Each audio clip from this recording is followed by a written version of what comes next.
minutes after 10 is the time. Do you remember when the drama about the post office scandal suddenly made the whole world wake up to what a horrible scandal the post office scandal had been? It needed to be dramatised before it bit many of us in a way that it just couldn't do when it was simply journalism. We did quite a lot on it here, thanks. I think Richard Brooks at Private Eye helped us out more than anybody else.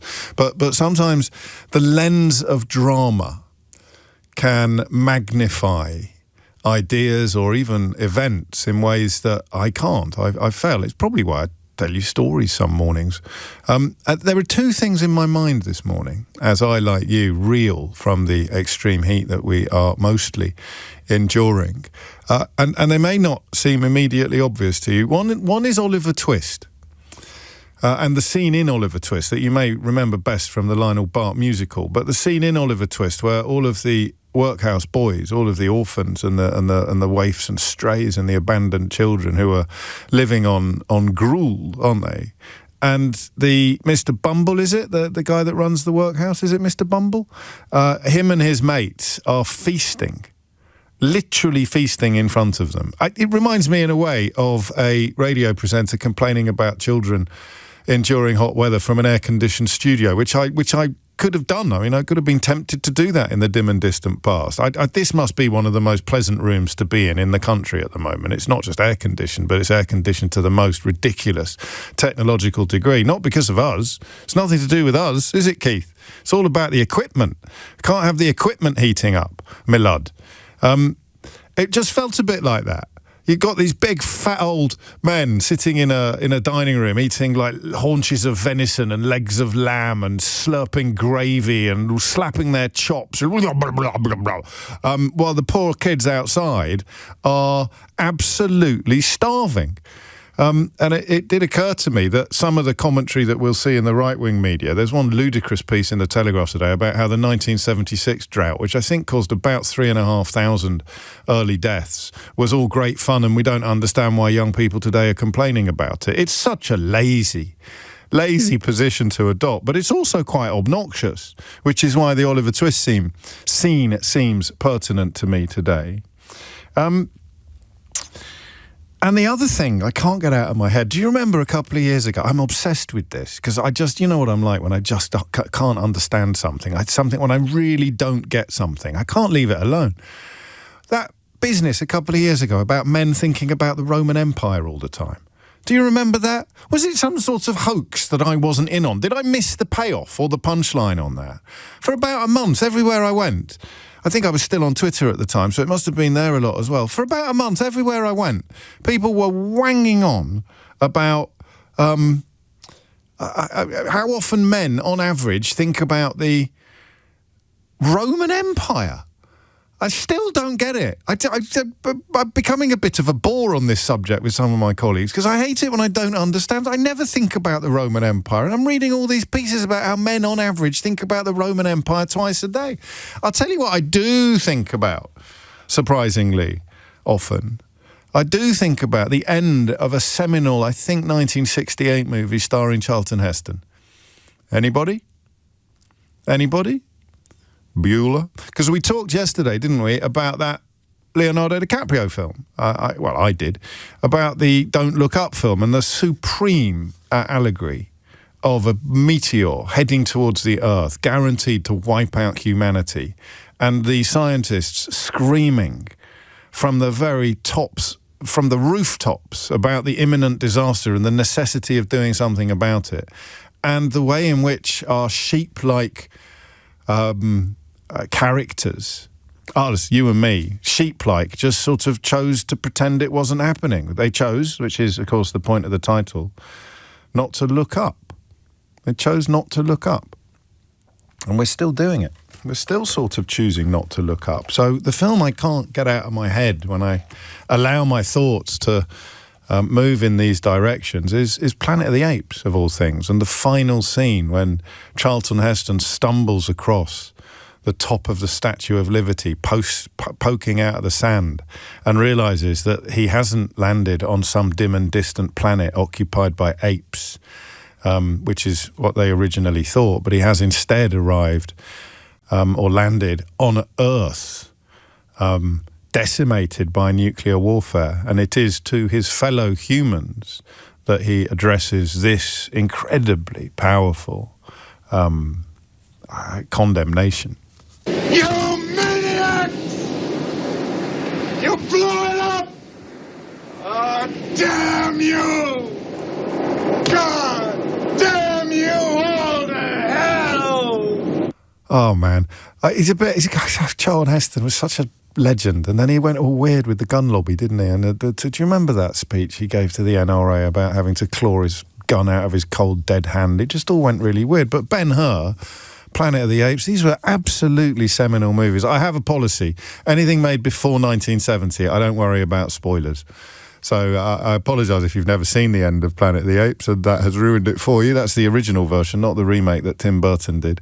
But that's what he's doing. He's just sort of marvelling at the ignorance of humanity. His own species have destroyed themselves. Not the planet, remember. The planet will survive, but the species has essentially wiped itself out. And that's why this, I mean, it's heart-rending, because it's too late to do anything about it. And he realises that humanity has essentially wiped itself out. I'm going to play it again because it's so powerful, and I haven't got a clip of Oliver Twist.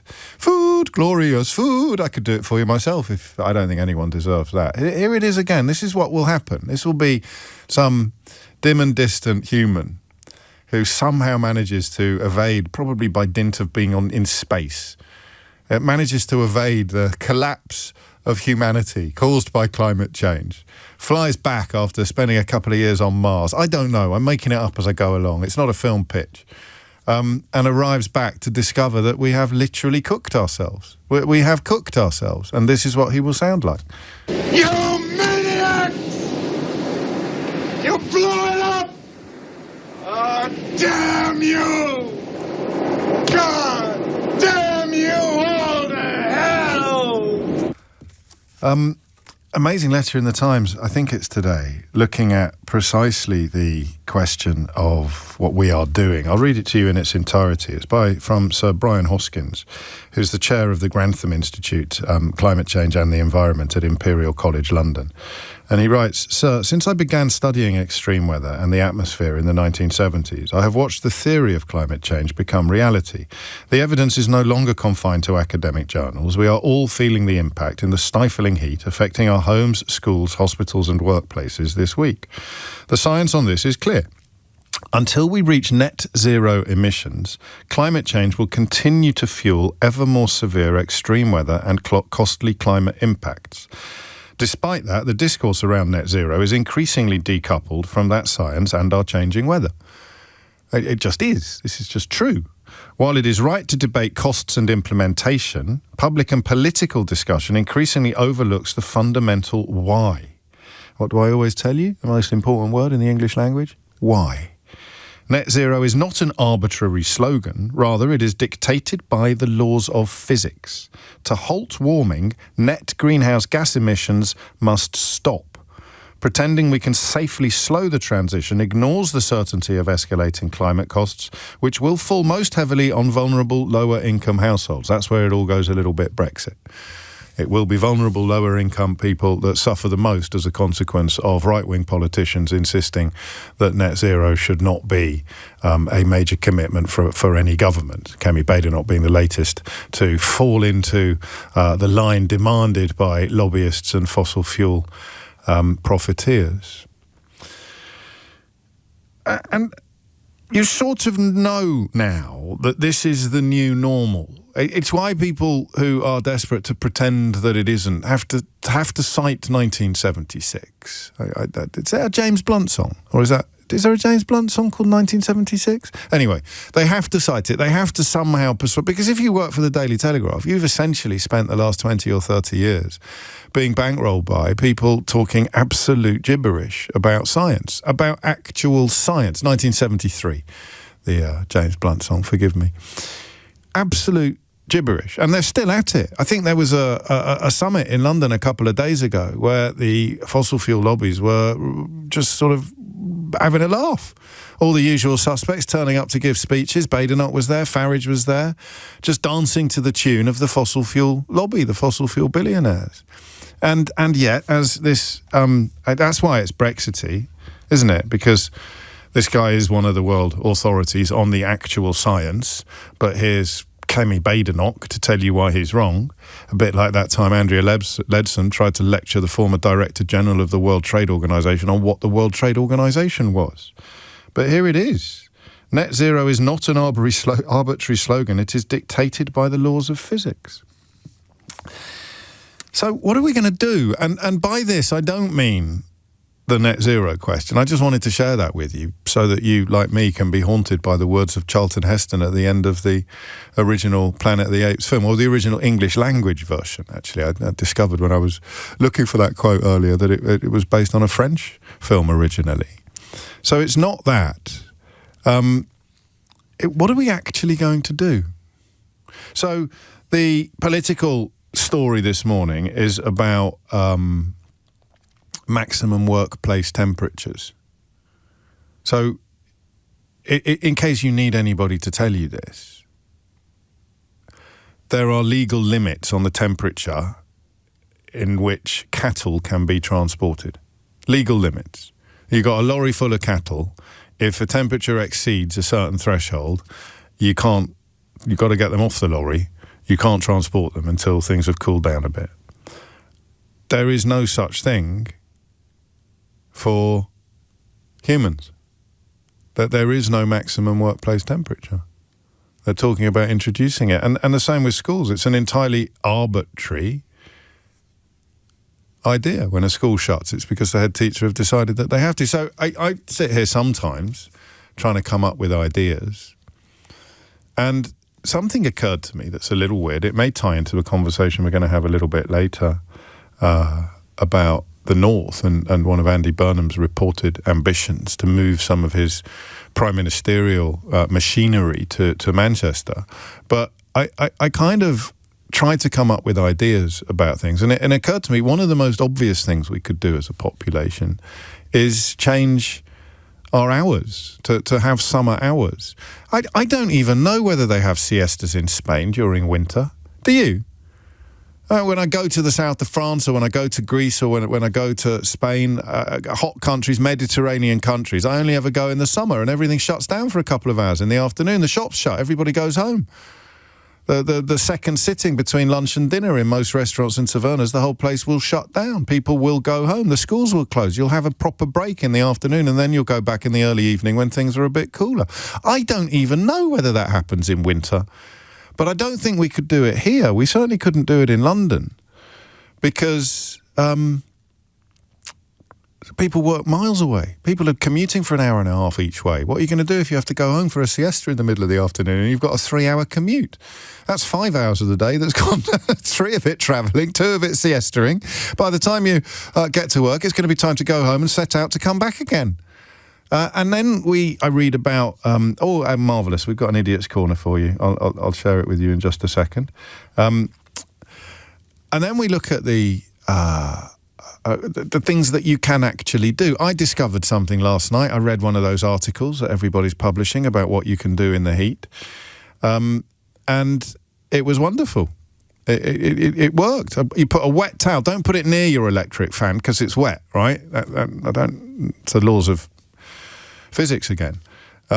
But you put it, so you've got your electric fan on a desk, for example, and then you put a chair just below that with a wet towel on it, and I don't know how it works. Thermodynamics. Yes, I do. Sorry, I forgot who I was for a minute then. It's thermodynamics. Oh, Mystery Hour's coming up at 12, if you're a fan of false confidence.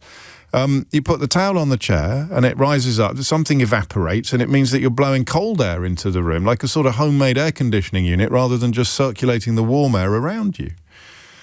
And that's ridiculous. My bedroom looks like a Heath Robinson invention at the moment. Trying to do things, and then there's another thing you do where you point the fan at the window. Do you know about this? You point the fan at the window to get a through draft like you get in the car when you're driving, and that worked a bit as well. But what are we going to do? What are we actually going to do? 0345 6060 973 is the number that you need. That's the question. And I don't know who's qualified to answer it. You know how this programme occasionally works. I just hope for the best, cross my fingers. But who can tell us what are we going to... Do you work it? Because that's another thing that you should be telling the kids. You should be telling the kids to work in whatever we're going to call it. Re-engineering our country, retrofitting our homes and our buildings, turning ourselves into a population that can cope with extreme heat. AI won't be able to do a lot of that. Who's going to install air conditioning machines? Who's going to do all this stuff? How's it going to work? Can you have solar-powered air conditioning machines? That's always struck me as a brilliant idea, which I'm certain somebody must have had. A solar-powered air conditioning machine, right? What's not to like? It's a brilliant idea. So cover your roof in solar panels and stick a couple of air conditioning units. So if you've got heat pumps and solar-powered air conditioning units, we could be hitting net zero much sooner than even our wildest dreams would allow. I want you to tell me what we can do. And you can come at it either as a complete amateur, spoiler alert, like me, 0345 6060 973 is the number that you need. Or you can be someone who works in the field. And I spoke to Beban Kidron for full disclosure the other day, and Beban made a film about, I think it was maybe as long ago as roughly 20 years ago, about what social media was doing to our children. And she's a brilliant film director. She directed one of the Bridget Jones films, lots of other stuff, and she just changed career in that moment. She made a film called In Real Life about what social media was doing to our children, dedicated her life to it. So imagine how she feels now. And the whole world has woken up to the threat that she posed. You might be the extreme heat equivalent of that. So I'm not talking today, and we will talk about it again, I promise. I'm not talking today about net zero and what the hell we can do to avoid ending up like the humans at the end of Planet of the Apes. I'm talking about what can we do to cope better as Brits. What can British people do to cope better with this heat? Because we've never had this conversation. Sadiq Khan's launched something today that addresses this point. Again, probably the most visionary mainstream politician when it comes to matters environmental, in power. But the simple questions that we should all really be asking of what can we actually do? What can we actually do? 0345 6060 973. And I don't mean eat more lollies and stick a wet towel near your fan. I mean like infrastructural change, reverse engineering, re-engineering, turning the United Kingdom into a country that can cope with extreme heat. What can we actually do? What should we be doing? What are you tearing your hair out about because the rest of the world hasn't caught up with you yet? Hit the numbers now, you will get through. I think siestas would be an obvious social answer to the question, but I don't think they'd work in this country because our commutes are longer than almost anywhere else in the world. What can we actually do? What should we be doing now? What would political leadership look like? 0345 6060 973. James O'Brien on LBC. Because I don't think we've got a clue. I really don't. I think that this is now normal. This is going to beat last year. I think I said last summer, this could be the coldest summer of our lives. The hottest summer ever could be the coldest summer of our lives. And, I mean, what are we doing? What are we actually doing? What should we be doing? What needs to change, both in terms of infrastructure and behaviour? What can we do differently? 0345 6060 973 is the number that you need. Sophie is in Burgess Hill to kick things off. Sophie, have you got all the answers? Well, you actually just stole my line that I was about to open with. Which I was one? going to say, how are you enjoying the coolest summer of the rest of your life? Is that a thing? Because I got a message yesterday saying, James, you said something really clever last year. You said it was going to be the coolest summer of the rest. And I don't, A, remember saying it, or B, I'm not confident where I got my facts from. But is that a thing? Well, it is a thing. Greenpeace have obviously stolen your line. It was all No, over I don't think. I think it's much more likely I stole it off Greenpeace, Sophie. You're very kind. I know, I'm joking. Listen, there are answers all across the world on how we survive this. We don't have to look very far. We just have to adapt the way we live. You know, it's not going to get colder. There are hotter places in the world than the UK right now. I grew up in Argentina where it regularly got 35, 40 degrees Celsius and kids just don't go to school during that year. So like you said earlier on in the programme, we have longer summer holidays because 6 weeks is just not enough to get through the hot spell. So we just sort of turn everything. I mean, it's a very un-Victorian approach. It's a very non-Northern European sort of, dark nights and work ethics and things like that. But we have to be a little bit more manana. Yeah, completely. I mean, maybe we won't go as far as naps. As you said, living in the city, that might be quite a hard thing to adjust to. But refuse collection in Argentina only happens at nighttime. When the sun goes down, all the rubbish bins get emptied. That's just the way that it works, because then one partner is at home and the other person can be doing their job. So we have more split lives, and it doesn't sound ideal in many circumstances, but it is a way of creating community.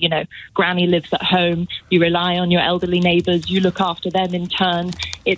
Community really is the solution to every single one of our problems, whether it's climate change or childcare or working. So this is actually fascinating. First off, thank you, because you justified my curiosity about the entire subject, because already you're re-educating me on some of the social differences between Southern and Northern Europe, because I've always wondered whether things like mum living at home and different approaches to work were culturally rooted in Catholicism or in history, and they're not, are they? An awful lot of the biggest differences between Southern and Northern countries, even ones that are ostensibly very similar in terms of population and GDP, the biggest difference is the weather.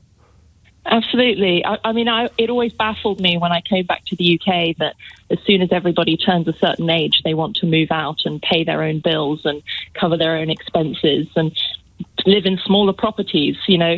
When you have more people living in a home, you have more people contributing to the finances, and therefore you can have bigger houses, air conditioning. You can pay for elements to your home. We're not. The problem is, of course, that we're certainly in London, we're a city of flats. Most people aren't thinking, we could just put mum in the spare room. They haven't got a spare room. They can't afford to move anywhere bigger. So although you might be right, and it might work in some of these countries that we need to become more like, it's not an immediate and obvious thing that we can do. What are the other big differences? In terms of infrastructure, it would be shutting things down, whether mum lives at home with you or not. It is literally accepting that we will shut down for 2 hours in the afternoon and we'll shut down for 2 months in the summer.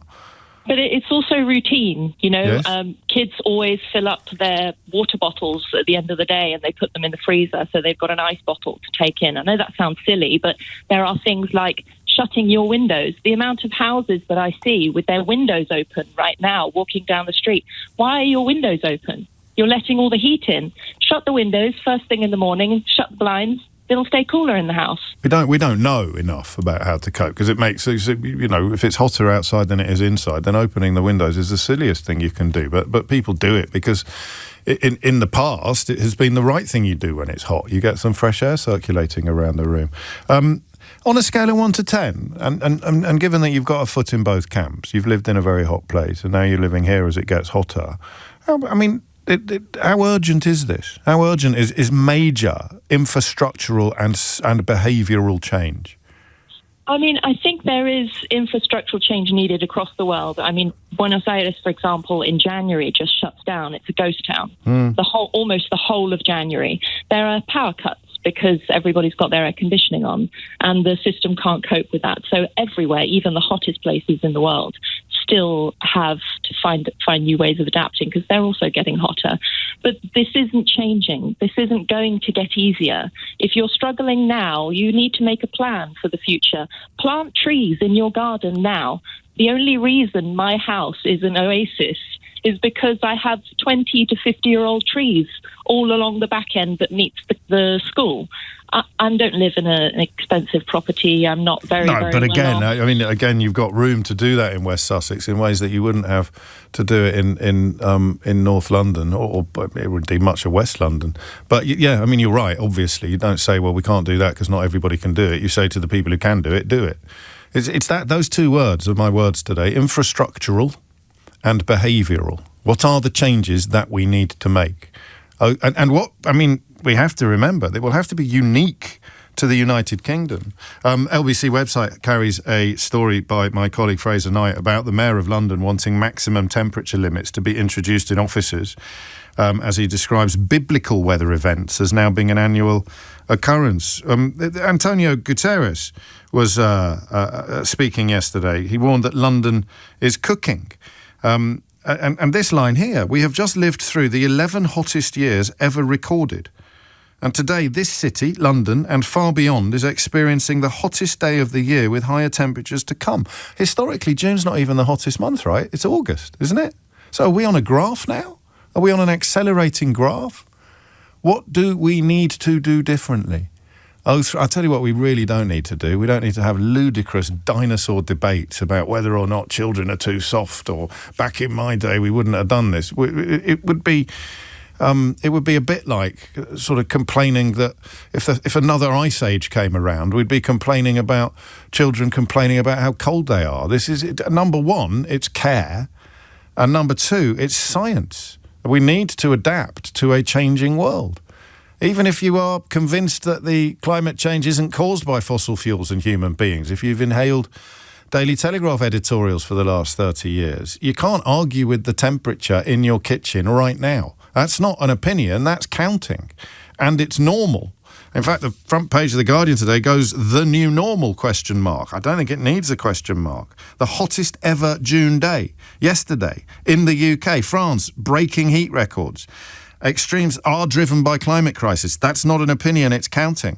But the question that perhaps we don't ask often enough because we're too busy arguing about whether or not climate change is real, spoiler alert it is what can we actually do to make our lives more tolerable? I don't know. 0345 606 0973. Dominic Ellis is here with your headline. James O'Brien on LBC. 10:34 is the time. I don't think we've got a clue, actually. And that's quite worrying, isn't it? So Sadiq Khan today launches London's heat plan, and the temptation to respond by going, "What, really? That's not going to touch the sides," is almost irresistible. Expanding access to public drinking water and blue spaces are among the priority areas of focus set out in the plan, entitled Heat Ready London. And this is a politician who has literally reduced hospital admissions for breathing difficulties and decimated pollution. The poison that we breathe, the poison that our children breathe. Sadiq Khan has done more than I think any politician on the planet to drive those figures down. Once again, a bit like the flipping Charlton Heston thing at the end of Planet of the Apes. You've got that memory of how mad everybody went over ULEZ, which has turned out to have been an absolutely brilliant idea. Credit to him and credit to Boris Johnson, who originated it. So the political challenge of getting people to change their behaviour is clear. Cami Badenoch joined some US anti-abortion activists and various far-right parties at a kind of, I don't even know how you describe it, a weird gathering of weirdos in London earlier this week, and they were attacking Ed Miliband and attacking net zero and literally attacking science, attacking reality. It'd be nice to think that the politicians who, I don't know what you get for £5 million these days, but if I wanted to open loads and loads of data centres, which would involve massive amounts of energy consumption, then I'd certainly want a politician or two in my pocket who'd insist that net zero wasn't real. Maybe the heat will make us a little bit less patient with politicians who lie about climate change. But in Cami Badenoch's case, she seems to have gone in the opposite direction. As the science has become ever more irresistible, she's changed her position and become anti-science. Here we are, discussing it. So I don't think we've got a clue. Prove me wrong. 0345 606 0973. Do you know why they have awnings in hot countries? So Keith is a visionary. That's not a phrase that I've ever uttered before, and I doubt I ever will again. But Keith is a visionary. Keith is fascinated by the temperature in his home. Genuinely fascinated by it. Could I say to a slightly geekish degree? But you're sitting there now thinking, ha ha ha, welcome to my world, everybody. So if you put awning above your windows, as Keith has done, then the sunlight can't get into your house. So the shade, in the same way that your baseball cap has a visor on it, yeah? You're wearing a baseball cap, the sunlight can't get into your eyes. So you put a visor or an awning. That's why they exist in hot countries.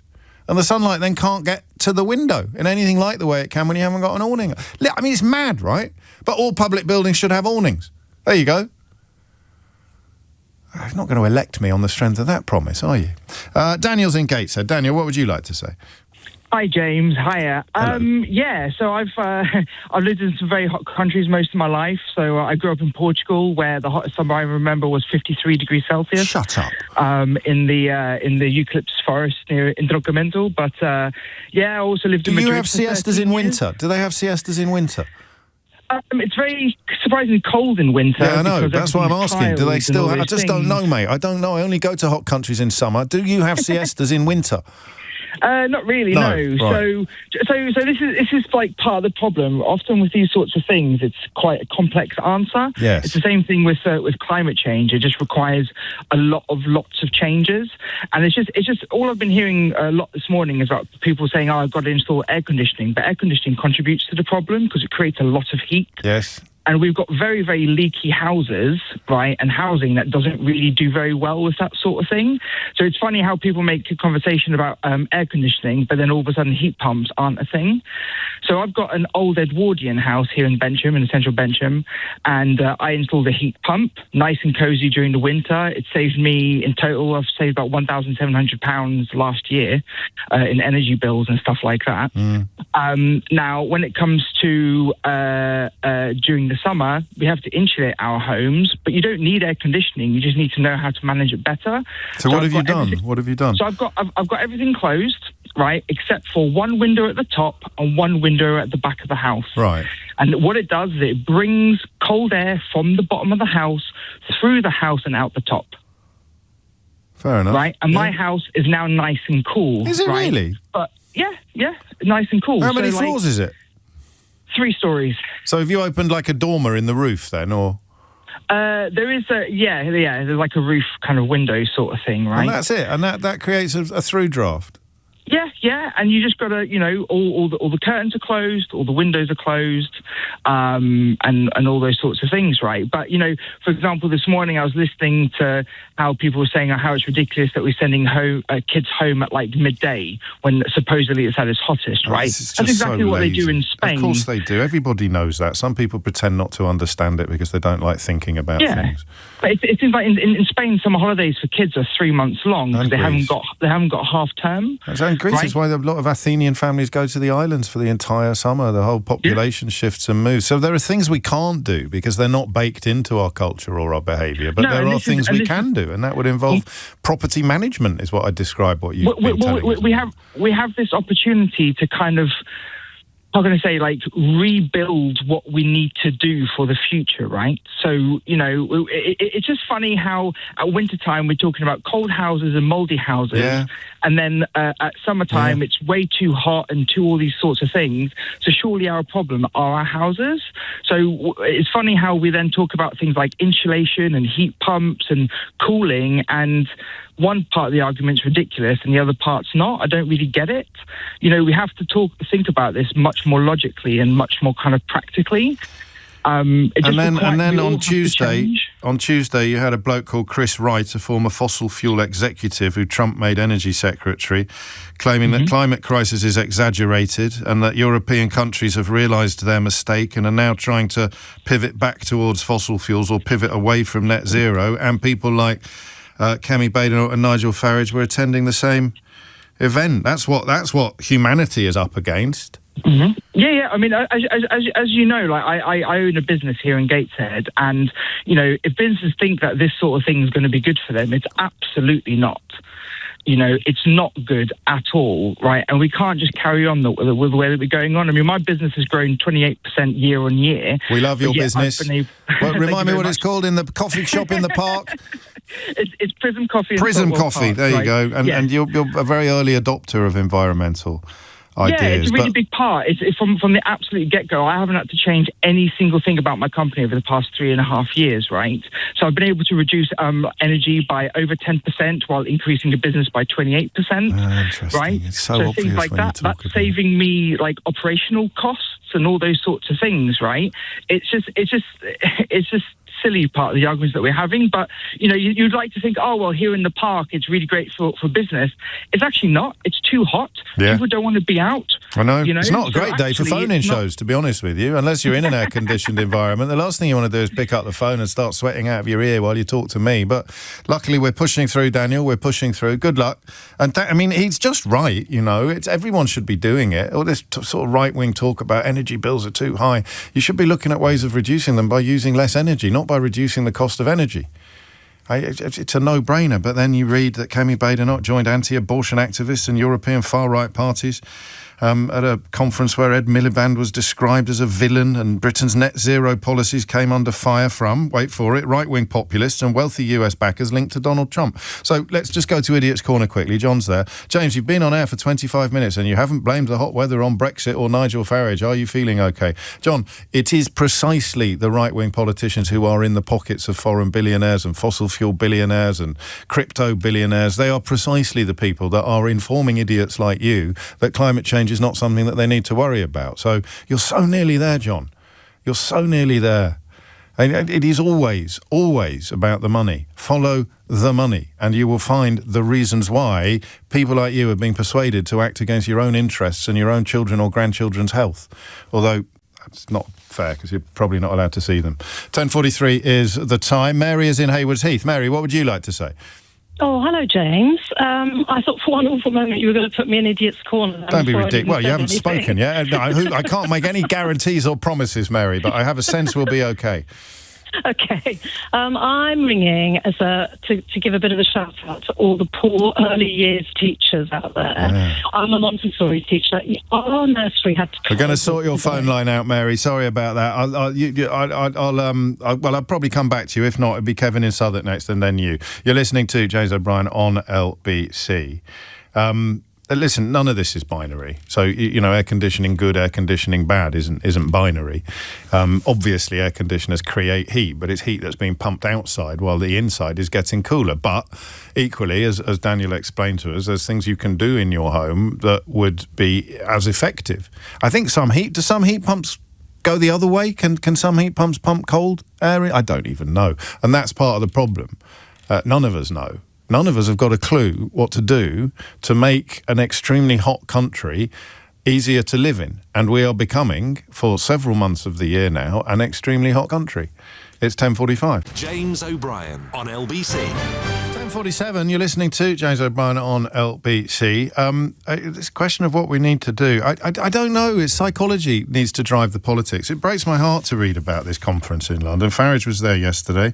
Let me just read you just a couple of lines. This is what's going on in London this week. This week, all right? This actual week, the hottest June ever. Hottest June night ever last night. Could be even higher today. The 11 hottest summers we've ever had. The 11 hottest years we've ever had as a species. And in London right now, you've got a conference heavily backed by the owners of GBBs, the hedge fund manager Paul Marshall, the Dubai-based investment group Legatum. A list of donors for this year's conference also shows that it's received financial backing from powerful US donors with close ties to the Trump administration. How psychopathic do you have to be to look at Trump and think, we want more of that over here? That's what we need. Drill, baby, drill. This week, these people are still gathering to tell lies about climate change.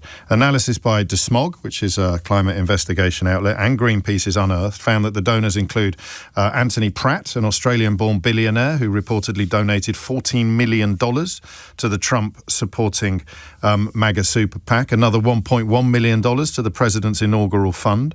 The American fossil fuel companies are there donating to this conference in our capital city this week, arguing against climate change science. Howard Energy Partners, Hayco Energy Group, they threw in some cash. They also helped to fund last year's event. HEP, the first one, is one of the largest energy infrastructure companies in the US, and inevitably its CEO was appointed to the National Petroleum Council by Donald Trump in February of this year. They are also, of course, hostile to immigration and multiculturalism, these people, because they have managed somehow to bring net zero into those nativist, often racist rhetoric. And here we are wondering what the hell we can do about it. I'll tell you what, there won't be people donating millions and millions and millions of dollars to make humanity safer and happier in the way that these people are spending millions and millions and millions of dollars to keep the money flowing while the rest of us suffer. And their own children suffer as well. It's at the end of Don't Look Up, isn't it, where they all fly off in a spaceship and leave everybody on Earth to die. Dystopian and excessive and hyperbolic, but it's not entirely implausible. Let's go back to Mary and the early years teachers. What did somebody think of the early years teachers, Mary? Oh, hi, James. I hope you can hear me now. Loud and clear. Oh, good. So I'm a Montessori teacher, and our Montessori nursery had to close yesterday. The baby room had to close first thing in the morning because it was unsafe for them to be in there at the temperature. Snowflakes. I'm just pretending to be a different type of presenter. I know. Yes. I've heard it all. And then the rest of the nursery, as the day progressed... God, babies these days, they don't know they're born, do they? I know. And we've got... most of our children are under the age of 4, so... We've got quite small rooms, obviously no aircon, fans that don't work, children sweating. We're not allowed outside all day because there's not enough shade. And we've been told, anyway, you're not allowed, even if there is any shade, you're not allowed to take them outside. So these poor little ones are sitting there sweltering with us, not able to teach them anything because it's just too hot. Anyway, my solution, I suddenly came to it this morning. It's my day off, obviously, and I went out for a walk into my local forest, and it's beautifully cool, shady, and there's actually a playground under the trees, completely shaded. How delightful. And I thought, what are we doing? We've got all these poor children locked away in these sweltering nurseries all over the country. We need to move all our early year settings into forests to have forest schools for everyone. Love it. And this will help with their mental health. We know that being outside in nature is brilliant for young children, and it's free. We don't need aircon. We don't need any. It might rain. Remember, I don't want to be like raining. Well, I don't want to rain on your particular parade. You can build some kind of just rudimentary places for us to shelter. And you're talking about the younger children. There are forest schools near me, actually, and I think they're quite popular in Scandinavia as well, where there is obviously a lot of forests. But what you speak to is the need to really think originally, the need to really think of things that may initially sound a bit fanciful or a bit far out or a bit left field, because this is an unprecedented change to how we live our lives. Interestingly, James, I've literally just come back and called them. Oh, line's gone again. Never mind. I look forward to our next conversation. 10:52 is the time. Just in case you think I'm exaggerating with all these links and the fact that you can trace an awful lot of what is going on in this country in the denial of science back to Donald Trump donors. Here is Donald Trump talking about Andy Burnham yesterday, and you can hear it for yourself. I don't know anything. I see that he was, I guess, the mayor of a town. I hear he's extremely liberal. Extremely. So that means he probably won't open up the North Sea. I gave Keir Starmer some pretty good advice. I said, open up the North Sea. I told this guy 15 times. I mean, the North Sea is open. It's just new licenses that they're not issuing because, as the academic I shared with you at the top of the show has explained in a letter to the Times today, net zero is not an arbitrary slogan. It is dictated by the laws of physics. To halt warming, net greenhouse gas emissions must stop. But if you'd taken millions and millions and millions of dollars from fossil fuel companies, as Donald Trump has done, they want something in return.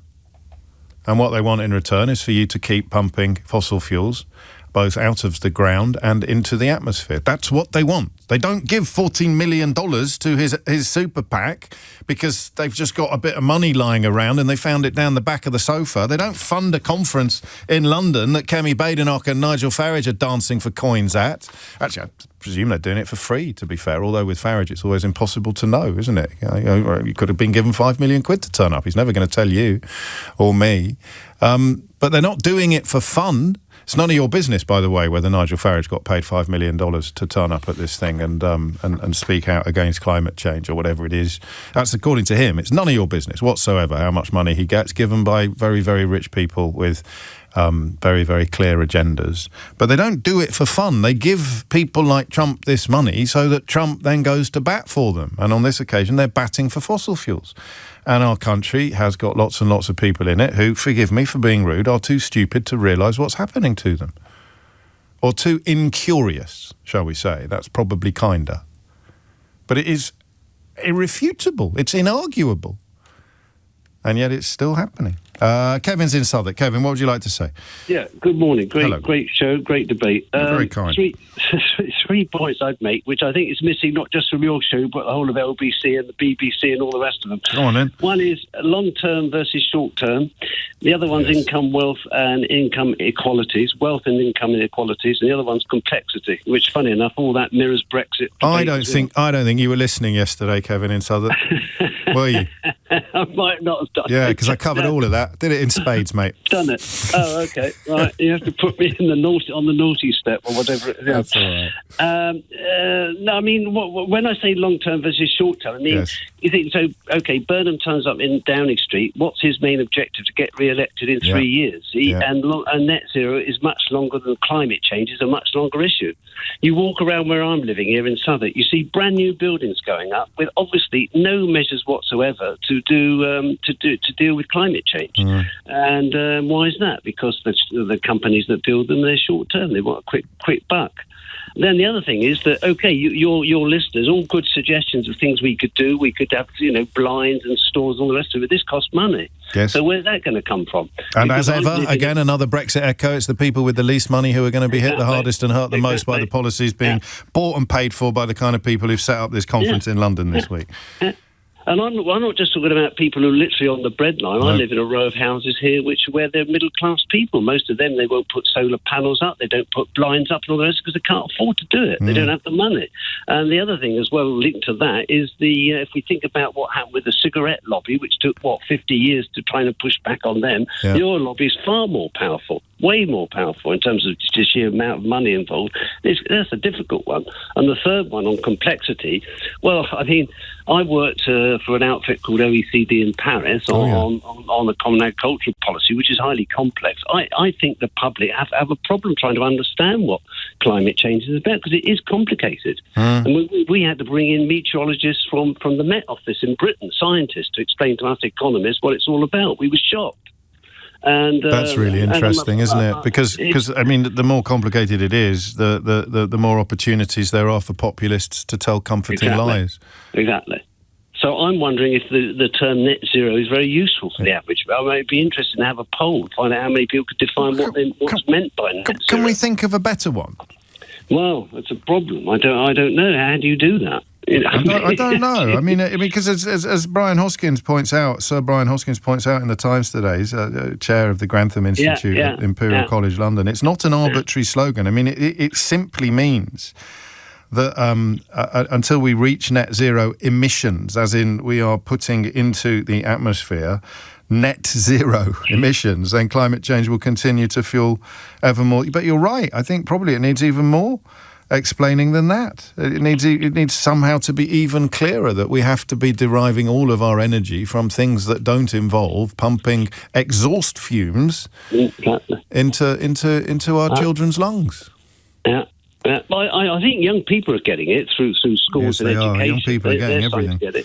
They are, but whether or not, the mountain will be climbable by the time they reach their majority. Only time will tell. So a little bit of self-defence there, Kevin. We did touch on a lot of that yesterday, including the comparison with China, which you didn't make, and obviously underpins what you say about thinking decades or centuries ahead politically. Let's go to Wayne, who is in Llanthwn. That's close. No, hang on, I haven't finished. Sorry, go on. Llanthwn. You got it perfect. Bingo. Carry on, Wayne. Yeah. So I've... for the last 15 or 16 years, I've been growing from acorns. I'm trying to recreate a temperate rainforest. Wow! Because they're very rare in the country. Yes. It basically consists of oak trees with lots of mosses, ferns, and lichens and things like that. Very rare ones. How are you getting on? Very well. I mean, some of the trees are over 20 foot tall now. Oh, you're amazing. What an incredible sense of achievement you must get when you just look at that. Oh, unbelievable. I just sit underneath the trees and see the birds sitting in the trees and think, well, I planted them as acorns like That's amazing. Less than 20 years ago. Yeah. But the main thing is if when they build new towns and things like that, the area I've got is less than half a football pitch. Right. But because of the way it's been designed, you could have 20, 25 people in there, all getting rest underneath the shade, and not being able to see each other, if you see what I mean. So it's got like a little coziness to it. And that I know you got the problem of people not being able. This is the problem in towns and things like that. You wouldn't be able to have something like that because people can't see each other. So you've got the possibility of people hiding behind the trees, jumping out on people, and all that sort of stuff. Yes, I hear you. But this is the point, isn't it? No one's going to be able to come up with a single solution. So the answers to the question that I'm asking are myriad, and we should do as many of them as possible.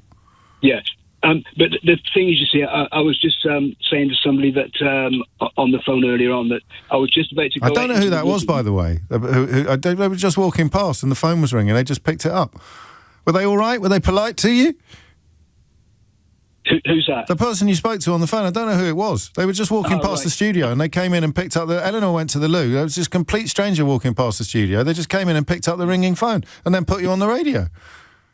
Oh, right. Really? Well, that was lucky then. I know.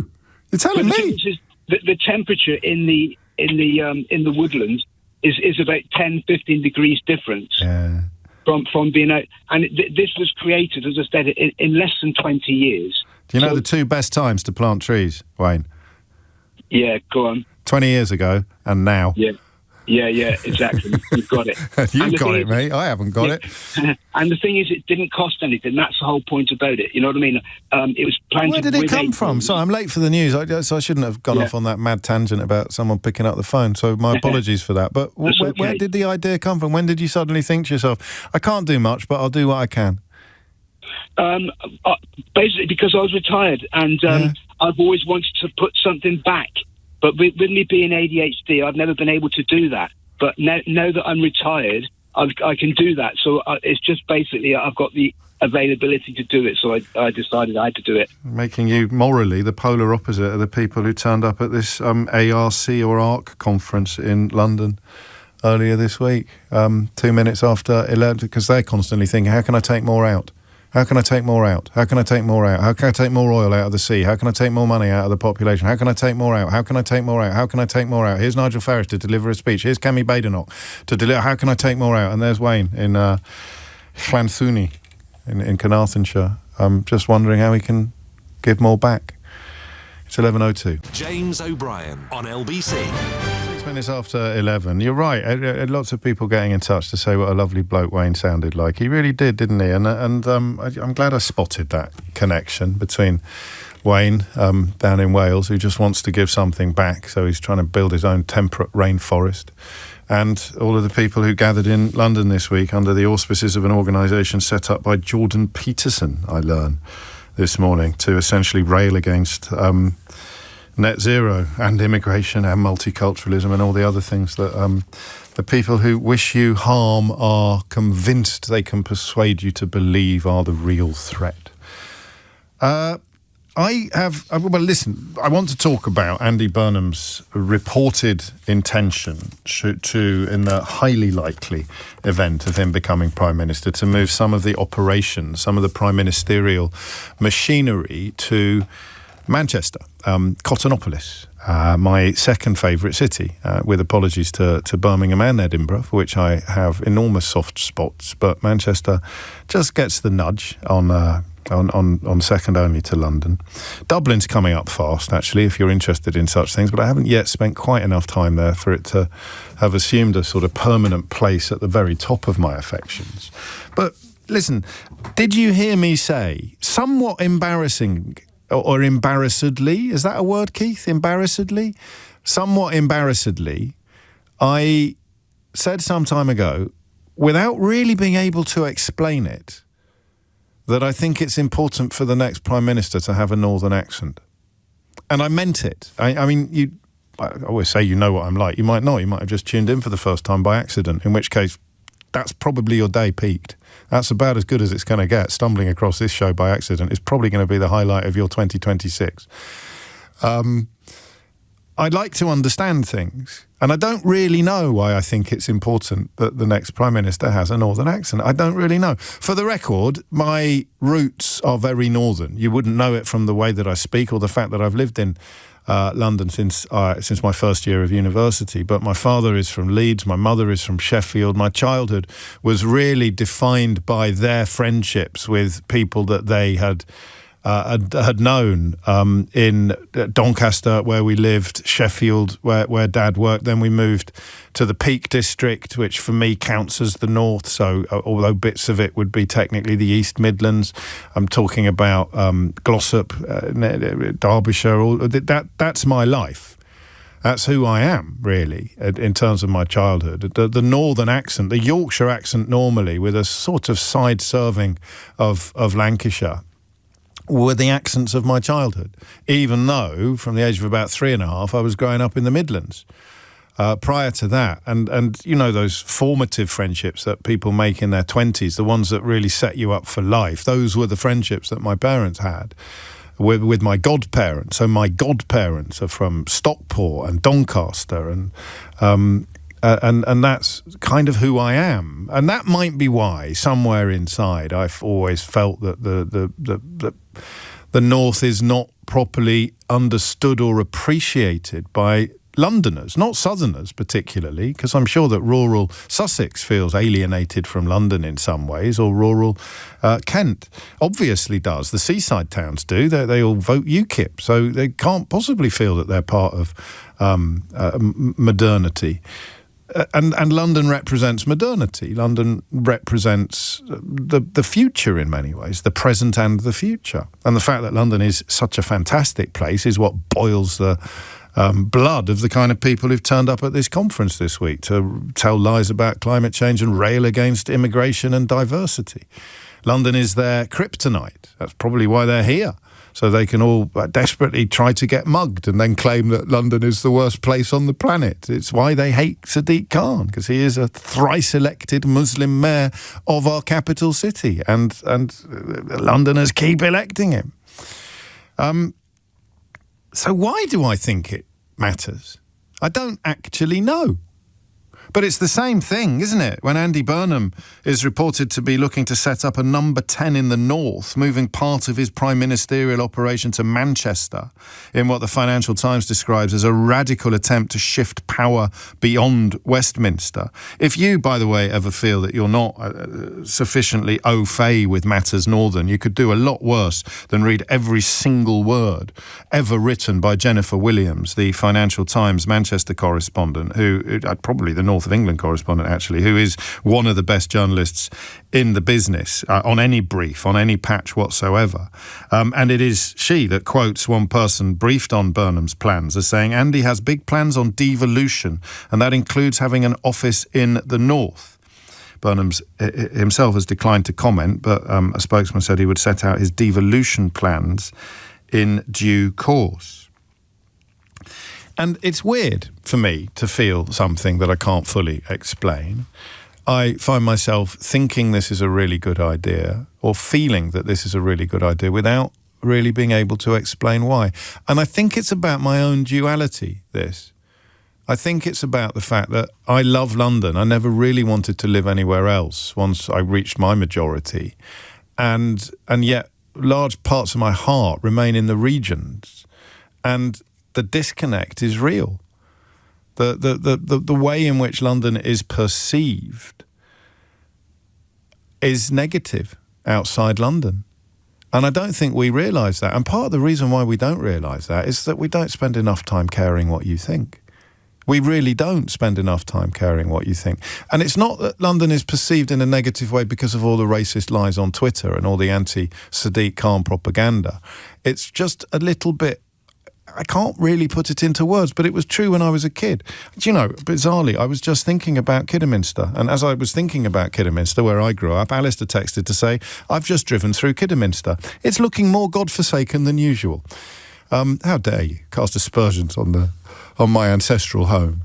But growing up in Kidderminster, I remember if I would say to an adult that I wanted to move to London, they'd look at me a little bit askance. Everybody that wanted to move to London essentially moved to London, and there was just, what is the word that I'm looking for? So I think it's the same phenomenon. I promise I haven't got heat stroke. I have thought this through. The reason why I feel but can't articulate that it would be a good thing for the Prime Minister to have a Northern accent. Who was the last Prime Minister with a Northern accent? Was it Harold Wilson? Deputy Prime Minister John Prescott? OK, I'll give you that. William Hague. Oh, he was never Prime Minister, was he? Bless him.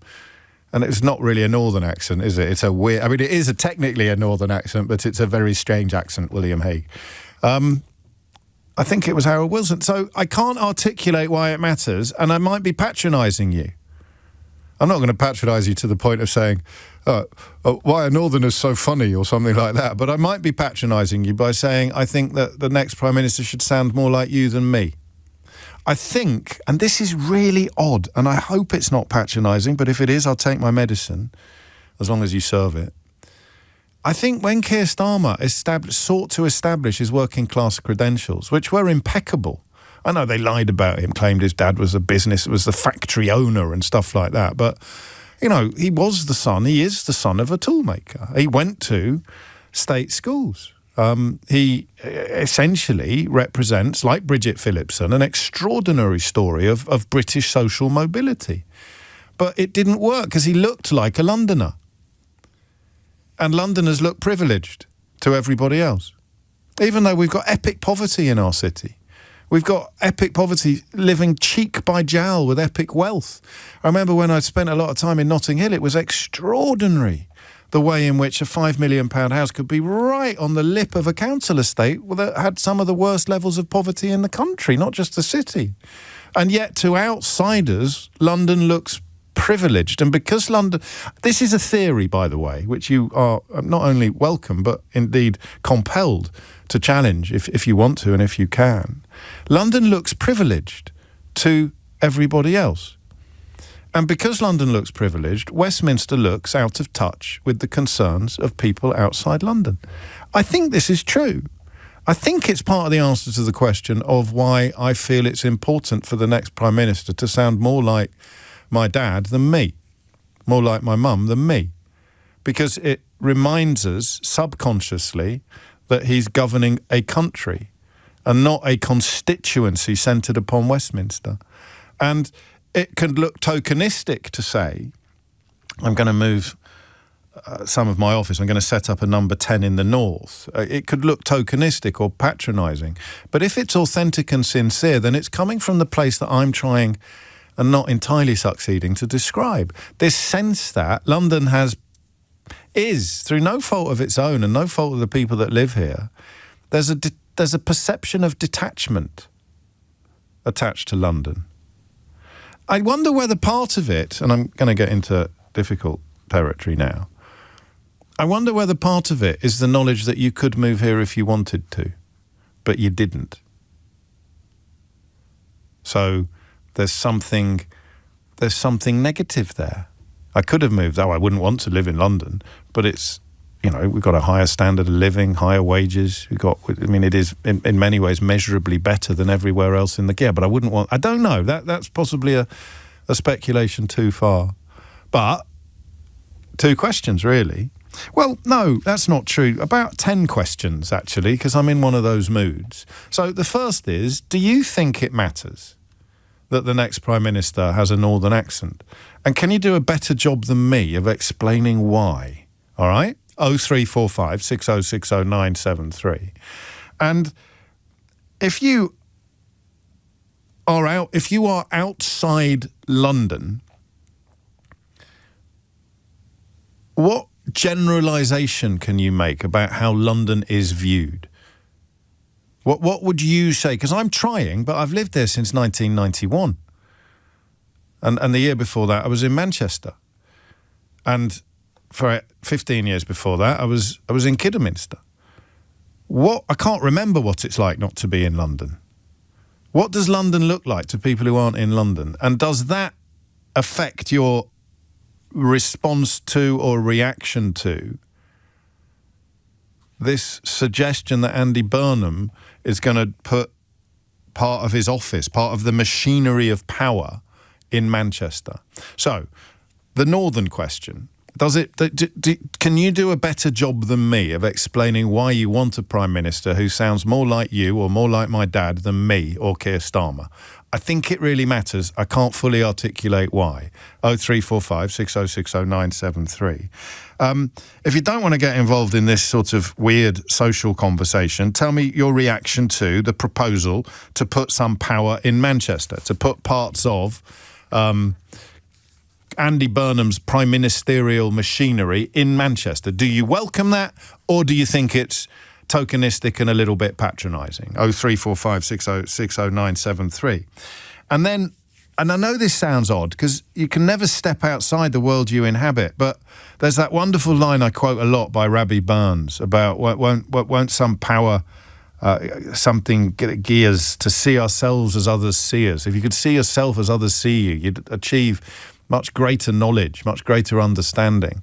And there is a thing about that London, isn't there? There is a thing about that London.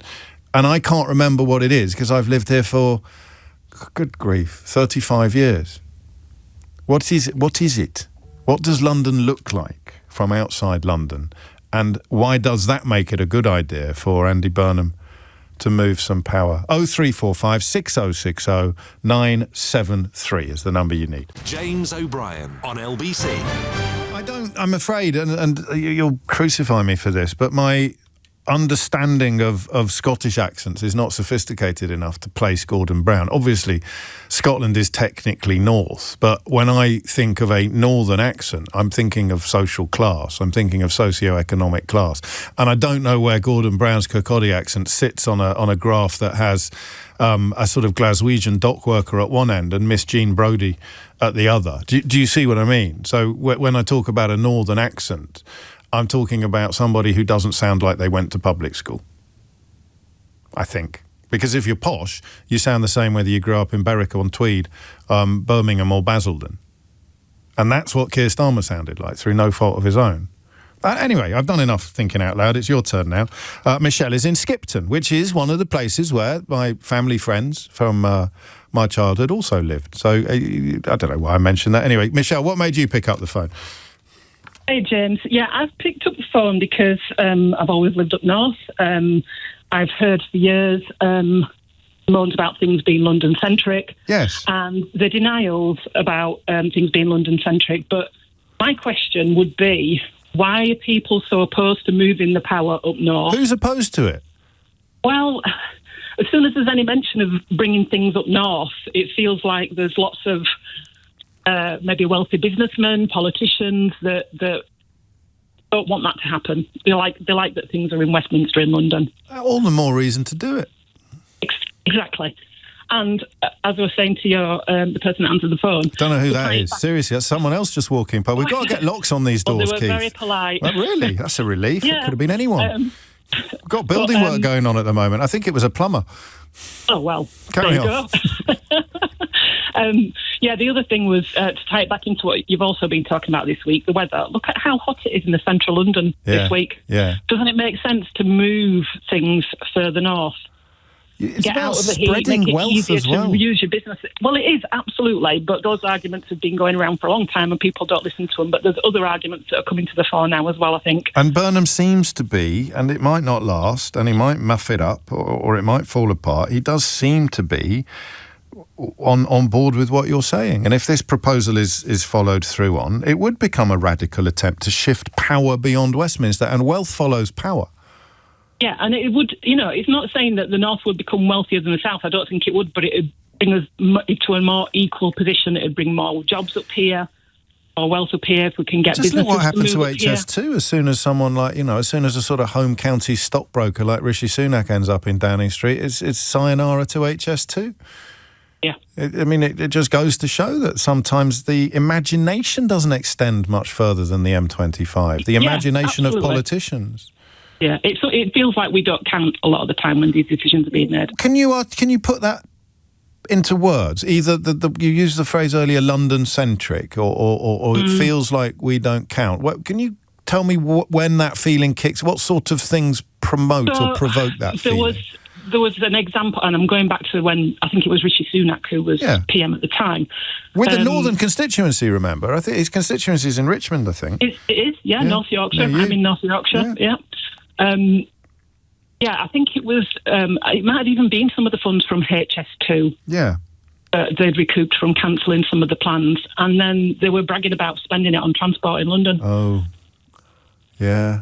Well, I mean, that's it. It's a perfect... I don't remember, but then I wouldn't, would I? In the way that you do, because I'm on the right end of that, so I'm not going to have an abiding sense of unhappiness about it. And so, does it sound a bit daft to you when I say I think it's important that the next Prime Minister sounds more like you than me? No, it doesn't sound daft. Good. I would relish. Yeah, I would too, really because it's about you can't be what you can't see, and it would just sort of speak to an awareness and a consciousness of the country that extends beyond the confines of Westminster. And look, he's a creature, or he was a creature of Westminster, Andy Burnham. He has recalibrated. I hope he has rebranded, certainly, but that can be skin deep. A recalibration would go rather deeper. Thank you, Michelle. Ryan is in Halifax. Ryan, what do you reckon? Yeah, I think it's nice to talk to you, James. Likewise, Ryan, thank you. I think it's the first thing to say, just to add on to your previous caller, London is a completely different world to the rest of the country. You know, the infrastructure, I travel between Halifax and Leeds most days. It's around 20 miles. It takes me 50 minutes on the train when they turn up. I was in London last weekend, and there's a train every 2 minutes to get across the country. That's just across the capital, sorry. Yeah. That's just one example. But you can tell from my accent, you know, I'm a northern person, a proud working class northern person. I'm an academic, and I regularly receive kind of, perhaps I wouldn't go as far to say as discrimination, but people mock my accent in academic circles on a semi-regular basis. Wow. And I'm not for a second trying to put this alongside other forms of discrimination that people of colour might feel, for example. No, of course, but it's still a discrimination, and it's still othering you, actually, in a way. Yeah, completely. And I think the fact that we're even kind of having this discussion around Andy Burnham, you know, being from the north, having a northern accent, just shows the kind of divide that there is in the country in terms of that southern-based, you know, London-based power that is not distributed equally. You know, it should be normal to have a northern accent from, you know, people in positions of power, or a northern accent in, you know, a high office. But it's just not that common, and I think that to have somebody like that would perhaps start to bridge that gap that certainly exists in my experience anyway. Well, it becomes harder, I suppose, to sort of, start talking about flat caps and whippets when the Prime Minister is, on the world stage doing big things. It may be harder, I don't know. The snobbery is built in, isn't it? It's you can see it with Angela Rayner. Partly it's misogyny, but partly it's snobbery, the way that she's talked about. And you get it from academic colleagues. How does it kind of manifest itself? Well, I won't name names, but there's somebody who I really admired recently. I was at a conference in Nottingham, and this person is somebody that I read a lot of the work, and I've used it in my PhD and other things that I've written. And I was really excited to meet him. I really enjoyed this paper. It might sound a bit kind of... sure. But, really excited. Really excited to me. I really like that paper. Yeah. And this person just like, oh, hey, up, what's it like up north? Have you come, like you just said, have you got your flat cap in your bag? Even now in 2026. Yeah, and the thing about that is it, as you said, it immediately others you, and it means that, as it would be for, women in lots of spaces still, or people of colour in lots of spaces still, you've got to do more to be deemed authentic. And if you look at somebody like maybe not authentic's not the right word, but you've got to do more to be kind of seen on a level. Well, you're being told you've got less right to be there than he has. Exactly, and then you look at somebody like, Jacob Rees-Mogg, who is... Never crosses his mind he's not got the right. He's got such a right to be there. He'll have a little snooze on the benches in the House of Commons. And that man is as dim as anybody who's ever been in any kind of public life. And yet, because he has that accent, that demeanour, that perception, there was a famous clip with Grace Blakely who said, I felt myself being drawn into his... I knew what he was saying was wrong, but the way that he was delivering it... plausibility. Costs a was fortune to imbue people with that. That's why parents spend... That's why my parents and others spend the money, so that you don't get squeezed out of those conversations in the way that academic tried to squeeze you out of the conversation for having a northern accent. I never had a chat with my dad about that, about the fact that I don't sound like him, but...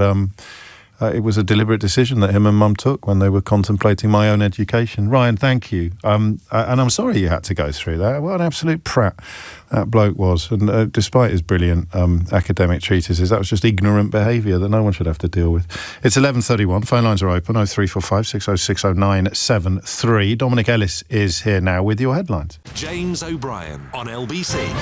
6 minutes to 12. None of this is fair or necessarily logical. London, I think, has the largest amount of people in poverty in the country, which is partly an economy of scale. There's more people here than anywhere else, so there's going to be more very poor people here than anywhere else. And yet, to outsiders or non-Londoners, that perception of privilege or being detached from their lived experience, their reality, is very hard to shake. And of course, it cuts the other way. I won't embarrass them by telling you which colleague it is, but one colleague described the North to me this morning as a foreign country about which they know almost nothing.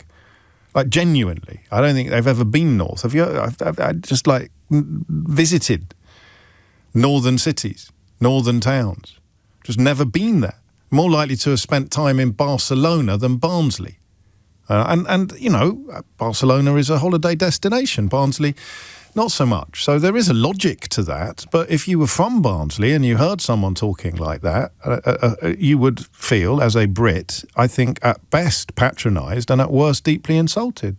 So it matters, right? It matters that the next Prime Minister will sound more like someone from the North than someone from the South. And if you sound like you come from the South, and unless you're a sort of gore-blimey cockney, then you sound like you went to a privileged school. You do. And Keir Starmer does, and he didn't. And I think that was part of his problem with perception. Darren is in Hull. Darren, what would you like to say? Hello, James. I was born in Hull in East Yorkshire, and at 18 I moved to London to go to college. And I was there for 35 years in London, and I've just moved back last summer, a year ago actually, back to Hull. And I've got to say, you think you're not... I don't think I'm a politically motivated person, but it's the difference is incredible. And to have... You're talking about a Prime Minister that has a northern accent. I think it's about being represented. Yes.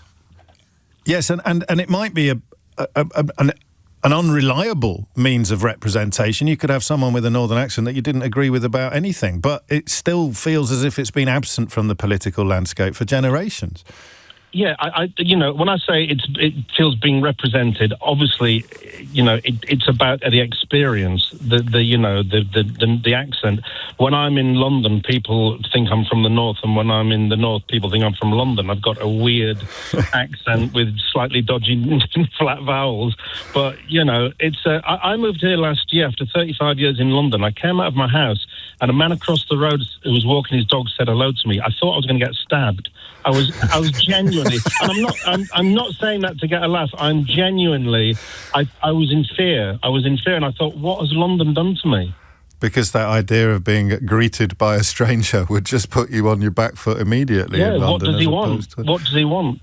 That's incredible. Can you articulate it better than me? I know you said feeling represented, but I'm sitting here in London where I've also lived for 35 years. And I'm worried that it sounds patronising when I say I think it's very important that the next Prime Minister has a northern accent because it will keep the natives happy. But it runs a bit deeper than that, right, Darren? I think that's the tip of the iceberg, to be honest. Yes. I mean, as if you said, I mean, you were just talking about Keir Starmer being working class. Yeah. I have no idea what that means anymore. No, you nor know, have I, to be honest. But to be represented by somebody that's not just lived in the North, but has worked for the North. As I don't know a huge amount about Andy Burnham, but I know what he's done for Manchester, and if he can do 10% of that for the London or for the country of what he's done to Manchester, I think it's only a good thing. While I've got you, and for anyone who hasn't recognised your voice, you're Darren Litton. I am, but I wouldn't say my voice is very recognisable. but let's say you're well, I don't know, but you wrote Benidorm, right? I wrote a show called Benidorm, which also has a bit of a north-south divide. That's what I was about to nudge you towards, actually, because it does. Yeah. It plays on what we're talking about today, Benidorm. A little bit, yeah. You know, it's about stereotypes, and obviously that's the kind of, you know, I use those to get a laugh. But we're talking about something slightly different here. Yes, no, we are. But it just struck me that because to me that's quite that gives the upper hand to Northerners in a way, Benidorm, and you don't see that very often in popular culture. And that's probably why every award that the show won was always voted by an audience, and we never got a good review. You know, it's the Guardian critic. I remember the Royal Family, the first review the Royal Family got were, are we really supposed to believe people live like this? It's just extraordinary, isn't it? And they do. I'm one of them. Yeah, well, I mean, lots of people live like that. That was as much about... Well, snobbery and north-south divides are impossible to separate, because there'll be plenty of, whatever it means, there'll be plenty of working-class families in the south-east who recognise the royal family and recognise the dynamic of everybody sitting around the telly and talking over each other and it being almost like a campfire. A community campfire, but I guess people reviewing television for The Guardian are not necessarily going to fit into that category. I'm wondering why people are so shocked and terrified at the thought of, you know, some departments being in Manchester. Are they genuinely? You're the second caller that said that, and I haven't yet encountered it, the kind of knee-jerk negativity about it. You'd like to think it might be something that people were at best ambivalent about, or at worst ambivalent about, and at best sort of cautiously optimistic. It just makes sense. We're a country, not a city. Of course power should be spread more thinly. I know this is another political hot potato, but the BBC did that years ago, you know. Yeah, with the move to Manchester, which did have people up in arms. They've made of themselves. It's been plain sailing ever since, Darren. Oh dear, they must look back on that as the moment where everything changed for the better for the BBC and all the carping and criticism disappeared forever. Thank you, mate. Lovely stuff. 20 minutes to 12 is the time. Big fan, actually, as you could tell. Philip's in Hartlepool. Philip, what would you like to say? Hi, James. Have you written any smash hit sitcoms, Philip? No, I've wrote a screenplay once, and I got a rejection from work and title. There you go. Practically related. Go on. Where did you pick up the phone today? Well, a couple of things. So I was been discussing with the producer there. She said, you only know you've got an accent when somebody points it out. You've got an accent. Yes. So I'm from Hartlepool, north east England. Everybody thinks I'm a Geordie. But we'll say we're not Geordies, but then even in Hartlepool, people say to me, "Where are you from?" Because I don't really have a Hartlepool accent, although I'm born and bred. I can't place you immediately, but to my colleague who thinks the North is a foreign country, you just sound northern. Yeah. So, and to me, Manchester's down south anyway. So, what's everybody fussing about? Do you think it matters to have a prime minister who sounds, to his southern ears, more like you than me? Not really, no. It's about the calibre of the person. It should be. If they're so small-minded that they think, you know, like you said before with Angela Rayner, you know, people can't get past her accent, so they just write her off. It's terrible. Yeah, but that's an argument in favour of what I'm saying, not against it. It might not be the world we want to live in, but it is the world we live in, and having a Prime Minister with a northern accent will undo some of the prejudice and stereotyping that you and Darren and others have described. Yeah. I think. In terms of moving departments and things like that, it's been going on for years. I used to work for DWP. Yes. They moved their office when it was the DFS to Leeds. in '93. A place called Quarry House. The locals call it the Kremlin because it's red brick. Did it work? Building.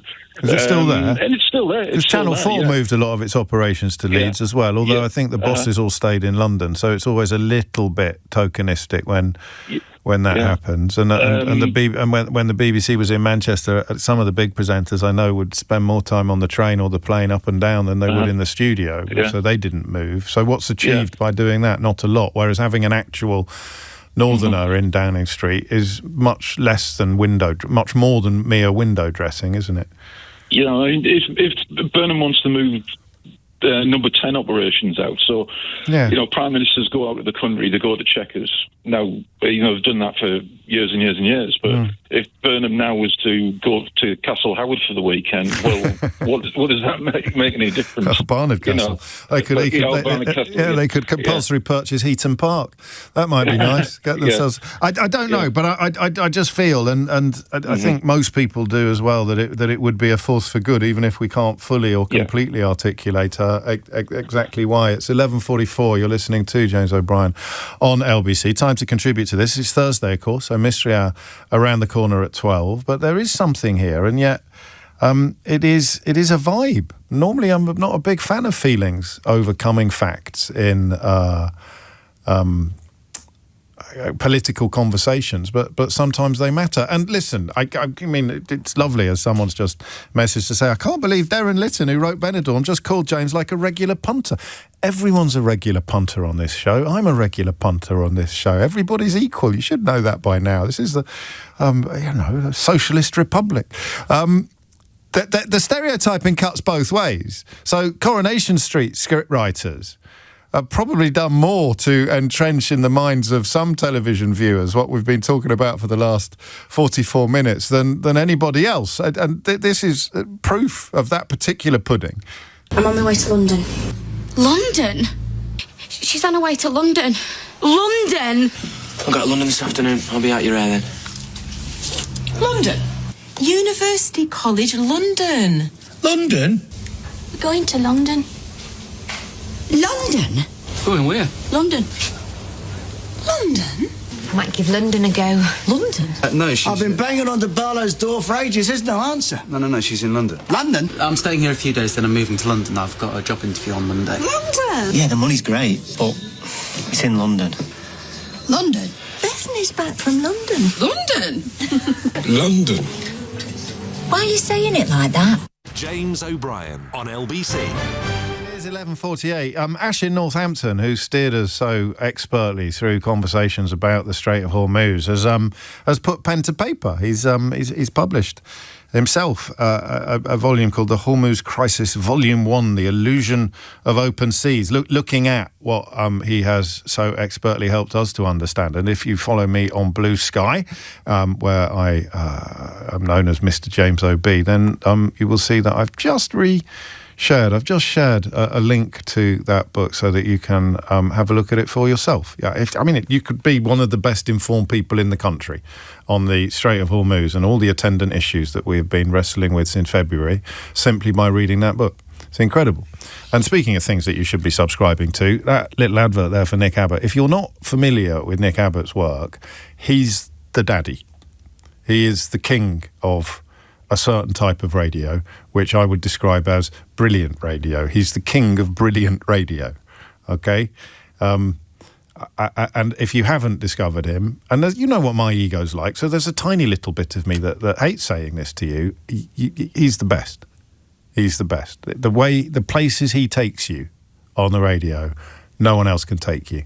And if you haven't discovered him, if you haven't listened to him, you are in for such an almighty treat. And that new subscription offer there is such a wonderful way to immerse yourself in Nick's magical universe. And both Nick Abbott and Clive Bull, actually. Every time I think I've had a good idea, I do it on the radio and someone pops up to say, oh, yeah, Clive did that 347 years ago. Or, oh, Nick did that last Tuesday. So I don't think I've ever had an original idea in my life. I don't nick their ideas. But I certainly best I can claim is that perhaps sometimes lightning does strike twice, but it strikes first with Nick Abbott. So check that out, seriously. And thank me later. Back to the north. Sue is not in the north. She's in Hampshire. She's in Tufton. Sue, what would you like to say? I'm not in the north, but I am from the north. There you go. I'm from Darwin in Lancashire.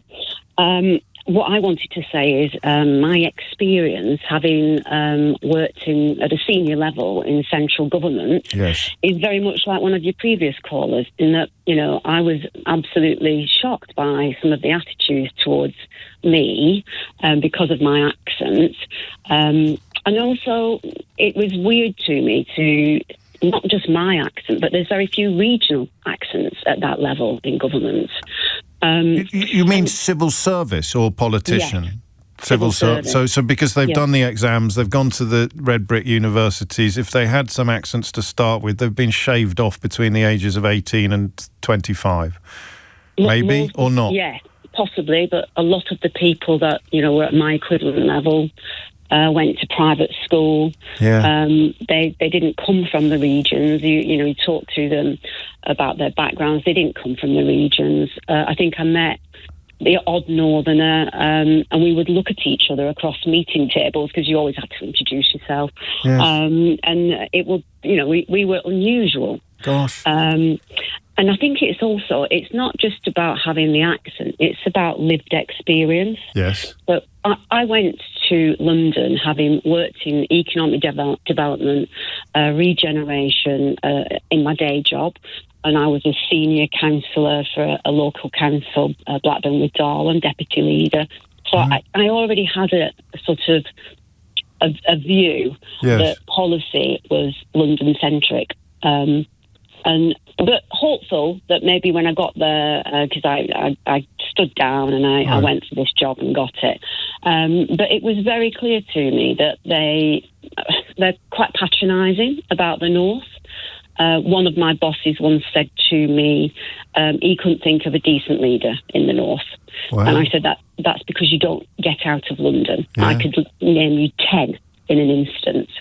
So it's about people who don't have that experience writing policies for parts of the country that they don't understand.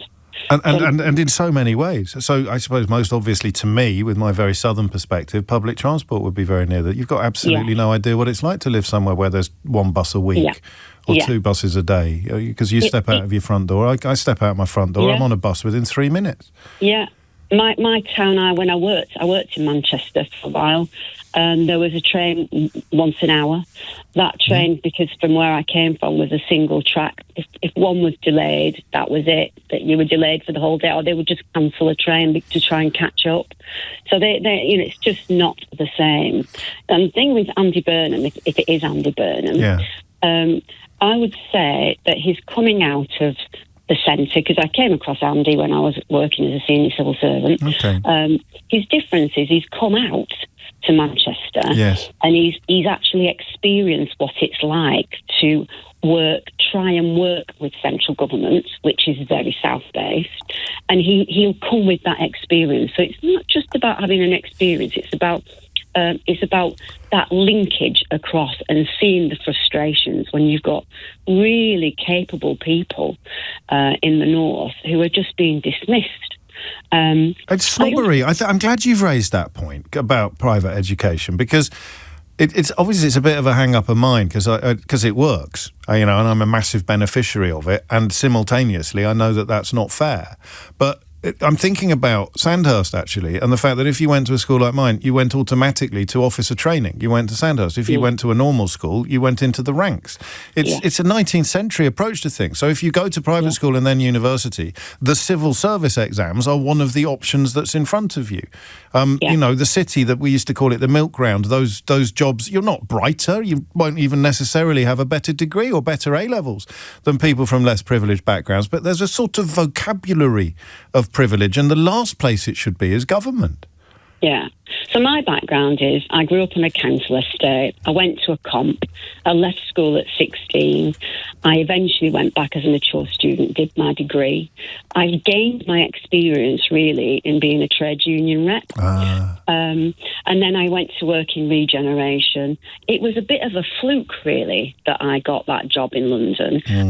Because I came in at a senior level.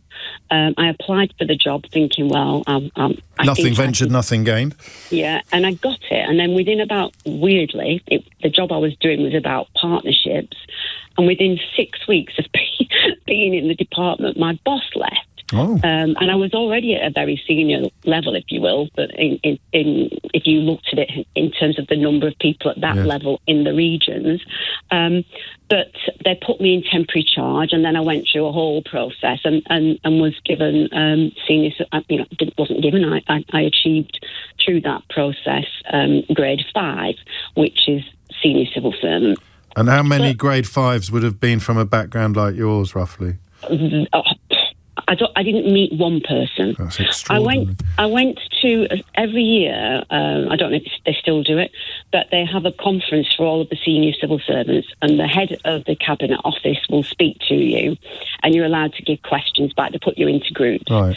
And I wanted my group to ask a question about social mobility in the senior level of the civil service and people from the regions, because I just didn't come across people like me, and I felt it was really important in terms of you need a mix of people generating policy moving forward who understand what it's like to have, be from a poor background. And they wouldn't let me put that question forward.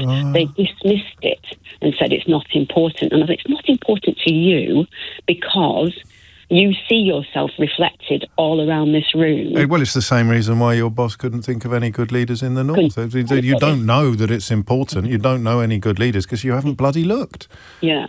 On the flip side, because my job was local government efficiency policy, right. And it really required building good relationships with people out in those regions, with senior leaders in local governments and other government departments.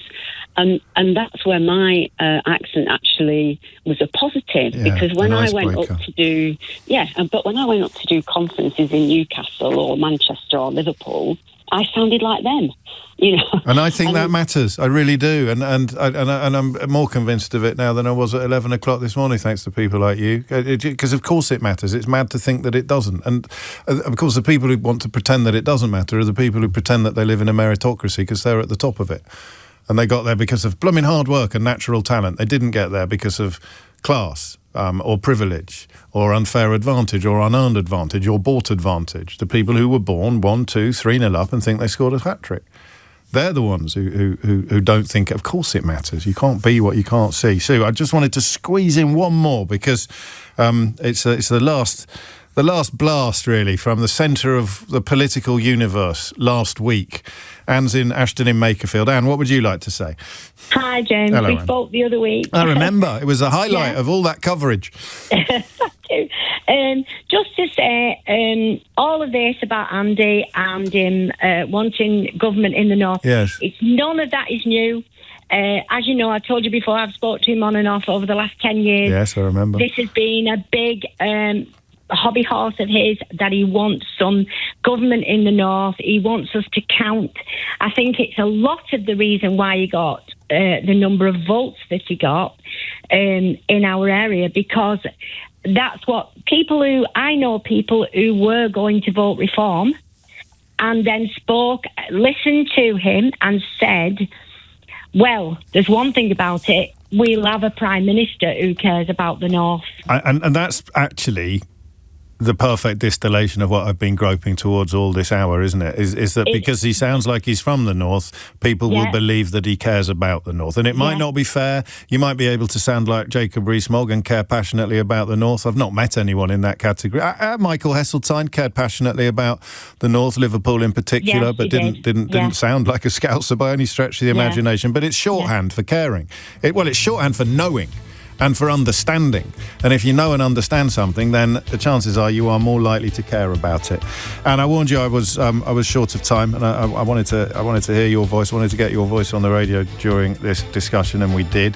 But time waits for no man or woman. It is Thursday. It is just gone 12 noon, actually, a little late for the news, which means it's time for Mystery Hour. Although I've got one little note to myself of things that I wanted to talk to you about today that were not actually part of the general news agenda. And the two words written down on the screen in front of me where we put the notes, little aid memoirs, are cobbler's cream. It's not a racehorse. Sounds like a racehorse, doesn't it? Find out more after this. James O'Brien on LBC. I've got some breaking news for you. I've just cancelled my tennis match. I was set to play tennis 5 o'clock today. On reflection, I think someone, even an elite athlete in peak physical condition, such as myself, would probably be pushing it, going out onto the court in this heat. At least I'm presuming it's still hot. I'm in a hermetically sealed room with no windows. I'm presuming it hasn't suddenly started raining or snowing outside. It's still hot, is it, out there? Should we do a phone in on that? Is it still hot? No, don't. Step away from the phone. I need it, all right? Because it's Mystery Hour, which is historically, often, but not always, the busiest part of the week. It is your opportunity to achieve the sort of satisfaction not ordinarily available anywhere else on your radio, and indeed to get answers to the questions that have been bugging, puzzling, plaguing you for the longest time. The who's, the whys, the what, the wherefores, even the occasional whither. That's how it works. Someone rings in with a question, someone else rings in with an answer. But somehow, was it last week things went bonkers? Last week was vintage, was it? I mean, most weeks are vintage, if we're honest. We're doing it so long now, we seem to have found our rhythms together, don't we? But was it last week or the week before that was just hysterically funny? Nothing to do with me. Was it the mouse last week? I watched that clip back. You know, I never watch my own clips. Even I'm not that egotistical. But that is up there for me at the moment, because I am laughing so much in this. You know when something just gets you? I always used to cite, and this is quite niche because you didn't go to a school like mine, breaking wind in chapel. So if you're in church, so chapel is small, right? So your housemaster is a monk. And he is serving mass, and the only people in the room, which is smaller than this studio, are your closest mates, the 12 or 13 people who you have literally lived with since the age of 13. You've slept in the same room, you've played in the same rugby team, you've gone to the same class, you've sat in the same classrooms. You couldn't be tighter as a group of people, and you're in this room with a man you don't like very much. You are as thick as thieves. And you're in a tiny room with a priest who's also your housemaster and a hate figure, and one of you lets rip the most extraordinary guff. And that laughter there, I used to think was unique, and because you're trying to hold it in. You have to try, and you can't meet anyone's eye, and everyone is sort of going, and that noise, and he knows what's going on, but he's a priest in the middle of mass, so he can't break off to tell us off, sort of put down the chalice and give one of us a slap or anything like that. It would be frowned upon. At least it was by that time in history. A few years before, it probably would have been de rigueur. So something about infectious laughter. The bloke who rang in last week to ask about the mouse that kept coming back to his house, who inevitably turned out to actually be right, and I was wrong to mock him, but something happened in the course of that conversation that just set me off. And I watched it back. I don't even know if we clipped it up, did we? I don't think LBC even clipped it up. Someone else clipped it up from the YouTube thing that you can usually enjoy shortly after we come off air. And I watched it back. One of my kids brought it to me to show me. And I just laughed and it works. It works like that Guy Goma clip. It actually sets you off again, and it makes you feel better than you did before you watched it. It was extraordinary, and I didn't even send him the game. I can't even remember why. Anyway, none of that's got anything to do with what happens next. It's 8 minutes after 12, and Mystery Hour is upon us. Matt's in Manchester. Matt, question or answer? Hey up, James. It's still pretty sunny up here. Hey up, Matt. That's the last hour. That was the last hour. Sorry. I have a question. Carry on. I would like to know how the ice cream man or the ice cream seller in a van, how they decide what their route's going to be, because you only see one ice cream van around each sort of neighbourhood, but like, do they sort of go onto each other's patch, or like? How I mean, historically, it got quite tasty. It was quite. I mean, there were, I think, ice cream wars. You would protect your patch quite robustly. I think historically, I can't have imagined this, can I? Right, exactly. So I'm thinking that there has to be some kind of organisation between them all, or a ice cream van guild or something that, you know, sets out who goes where to avoid. So you don't mean a pitch, you mean a patch? A patch, yeah. Because exactly. a pitch will involve probably paying, or my friend Enzo has a pitch in the car park at the Hilliers Garden Centre in Isleworth, and you know, no one else can just come and park next to him and start knocking out strawberry mivies. It's obviously an established business arrangement, but a patch, when you drive around, stick green sleeves on, park up on one road, flog a few lollies, and then you know, move on, shut up, and move on to another road. Yeah, I like that. Do they still? I mean, this is going to make me sound very London centric. Are they still a thing? Zach goes around my streets. He does, and you listen. You hear the music, and your dad says, "Oh, he only plays the music when he's sold out, son."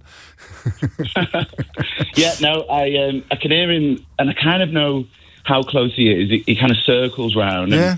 You can hear it getting louder and louder and louder. Then I hear it come down my street and get a little bit of excitement when he's there. But yeah, we had it in Kiddie when I was growing up, and for some reason I always remember it at my godmother's in Stockport, in Bredbury Green, the ice cream van there. So yeah, and there must be loads of patches that aren't exploited. So how do they decide? How does an ice cream man decide? A, what patch he wants, what his patch is going to be, and B, how can he be confident that he's not going to be turning up 10 minutes after someone else has just done a load of ice creams? I like that question. 0345 6060973. We stayed in the north as well, although I don't think this is true from Helen, who texted me to say, I go on holiday to Barnsley, James. Really, Helen? I think you might be yanking my chain. Nigel is in Box Hill. Nigel, question or answer? It's a question, James. Good morning. Good morning. Yes. Sorry about your tennis, by the way. That's all right. It's all right. They'll be breathing a sigh of relief, my opponent. You might have to go to the pub instead. There's always an option. My question is, James, how is it that dogs are able to run through a wooded area like lightning and avoid all the trees and the stumps and all of it? I was out walking the dogs early with my daughter this morning up at Box Hill. Yeah. Recalled two of them, and they came literally like lightning through every That's tree. 2 days running. I've had to correct someone for using the word literally. It was not literally like lightning. It was literally like lightning. It was not literally like lightning. It wasn't an electrical charge in the sky. Okay. I had to draw a breath because I thought they were going to hit something. Yeah. But miraculously, they never seem to hit it. And I think that some dogs do. My dog would. How they do it. My dog would. My dog would run head first into a tree. My dog once jumped into the canal because it was covered in green algae, and she thought it was ground, so she just jumped on it, and we had to fish her out. Bless her. She's not been near water since. I think she was traumatised by the whole experience. But that's not what you're asking about. So they have got an almost sort of like the fighters in Star Wars. Do you remember the scene in Star Wars where they're going through? Yes, the Jedis. Yeah, yes. the Jedis going turn sideways. Exactly that. Yeah. That's precisely what I was thinking of as you describe your lightning-like dogs. What breed are they? Cockapoos. Are they? Of course. Oh, yes. So it's the poodle in them, the hunting dog in them. Maybe the spaniel hunting side, yeah, for sure. But the poodle was a hunting dog originally as well. So mine's half poodle as well. Mine's half poodle, but she's not built for. She started getting warts. Did you know that poodles get warts at a certain age? No, well, you've got that. You've got that to look forward to. Got that to come. I bet you're glad you rang in today. And I haven't even started talking about cobbler's cream yet. That's coming up next. Nigel, you're on. How can dogs navigate their way through wooded areas so expertly and so quickly in a way that humans can't? 0345 68. It must be something to do with their eyesight. I'm not expecting any prizes for that observation, by the way. It's not likely to be radar, is it? Or sonar. Ice creams and dogs. What else are we going to get on the board today? Luke's in Bromley. Luke, question or answer? James, it's a question. Carry on. Scientifically, why do we laugh? What makes us laugh? As in the chemical reaction, as it were? Or yes. Yeah. I mean, you know, and it can be a picture, it can be a smurf, it can be something written down, it can be someone telling a joke. So, you know, a number of things make us laugh. I don't think we know. I don't think we know. Someone may do. So, yeah, I mean, it's on the board. But, do you know, by coincidence, I saw a post on Blue Sky this morning from a guy who is a very successful writer, a comedy writer. And he was talking about how they got called into an advertising agency in the 90s because the guys in the advertising agencies thought they'd actually come up with a formula for comedy. With an equation that would deliver comedy, and they were deploying it in some of the adverts that they made. And obviously all the comedians that they'd brought in to regale with this discovery thought it was the stupidest thing they'd ever heard, and because it's more like alchemy than chemistry. So we may not know. If we knew, then we'd be able to sort of trigger it, wouldn't we? Yeah, and yet obviously you can suppress it because some people are just miserable, aren't they? They don't laugh much at all. So that's probably more down to the character and personality. But, you know, we have the ability to laugh. And look at little babies and things, they laugh. They do laugh. So what is going on, actually, scientifically, when we laugh? Oh, I like that question. 0345 6060 973. We haven't done the terms and conditions for we haven't done the board game spiel. One job, Keith. One job. My favourite contribution of the week will win a board game, or indeed in a tin. Last week's winner put a picture of himself on social media with the game in a tin. The full terms and conditions for this competition are at lbc.co.uk, and you can find out more about the board game at mysteryhour.co.uk. Questions on the board at the moment involve the science of laughter, dogs running, and ice cream van patches. James O'Brien on LBC. It's 12:17. Mystery Hour is upon us. I've got at least one phone line free. 0345 6060 973. And now, for fans of alliteration, Brenda is in Biggleswade in Bedfordshire. That is Biggleswade, Bedfordshire, Brenda. Brenda, question or answer? Question. Carry on, Brenda, in Biggleswade in Bedfordshire. Your fingernails and your toenails. Yes. Do they breathe? Go on.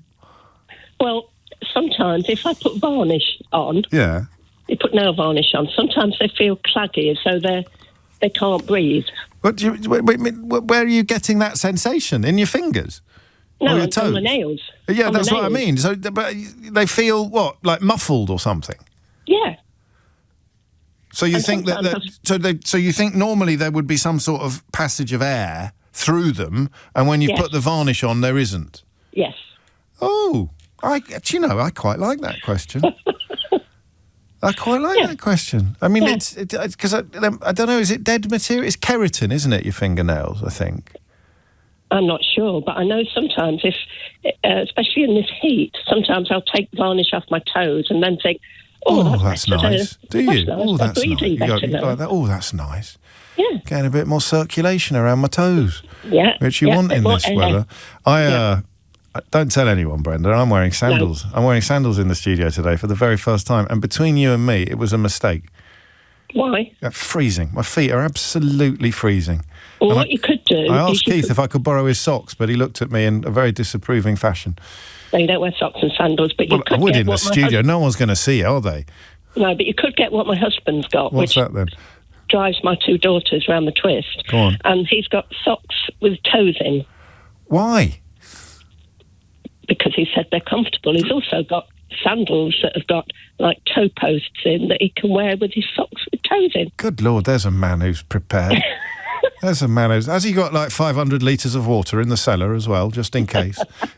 Yeah, well, probably. 50 pot noodles. I just wish I'd put socks on, or bought some socks to wear in the studio. I won't be doing this again. Anyway, Brenda... Put some nail varnish on. I was just thinking if I did put some nail varnish on, maybe it'd warm them up a little bit. So do nails breathe? That's a lovely question. 0345 6060 973. I had a little thought. Thank you, Brenda. So I came to work today in sandals and shorts. I don't think I've done that before. I may have done shorts. I don't think I've done sandals before. And it set me thinking about my late father, which obviously I think about him a lot. But I don't think I ever saw my dad in shorts. Swimming pool or something like that, he'd be in trunks. But he was of that generation. I hardly ever saw him not wearing a tie. Never owned a pair of jeans.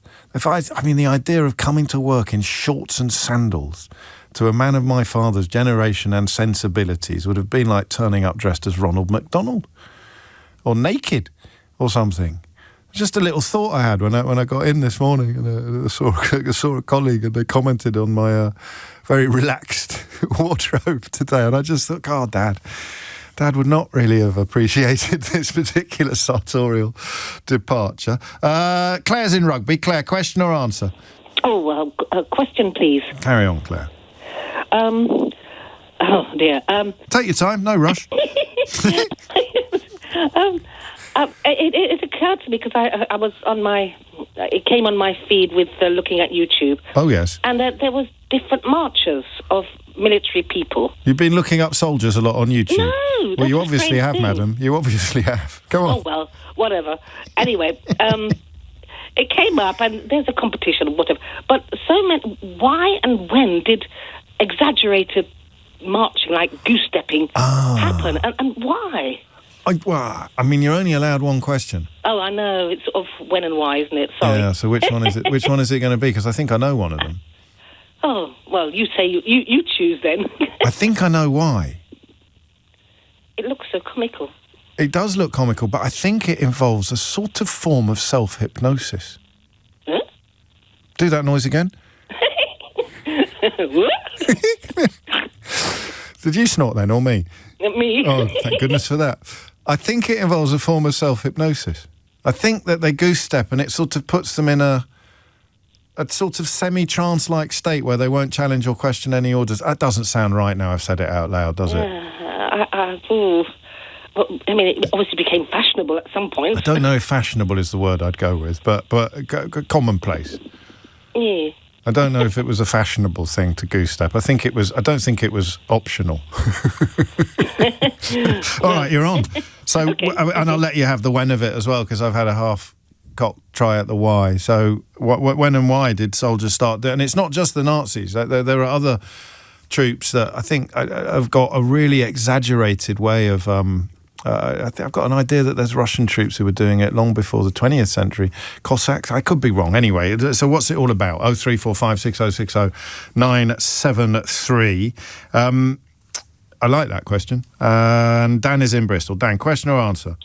Here's a question, please, James. Carry on, Dan. Nice to speak to you again. Likewise. My last question to you was a confectionery-based question. I've got another one. Oh, good. It was a salt and vinegar crisp and the green-blue packaging question. I gave you before. Yes. Did we get an answer from someone whose dad worked for Walker's Crisps? You did. It was quite fantastic. It was fantastic, but I saw Gary that night, would you believe? I know. I remember you saying this. It's quite amazing. And he didn't remember at all. So otherwise, I'd have come back on air and shared it as a wonderful little postscript to a magical mystery hour moment. But Gary, he said, in fact, he looked at me in a slightly pityingly way that you sometimes see him deploying in the television studio when he's talking to Mika Richards. And he said, I did meet quite a lot of people when I was working with Walker's Crisps, James. And I went, yeah, all right, mate. I was only asking. And I can say that now because he won't be listening. He's in New York. Anyway, where were we? What's today's question?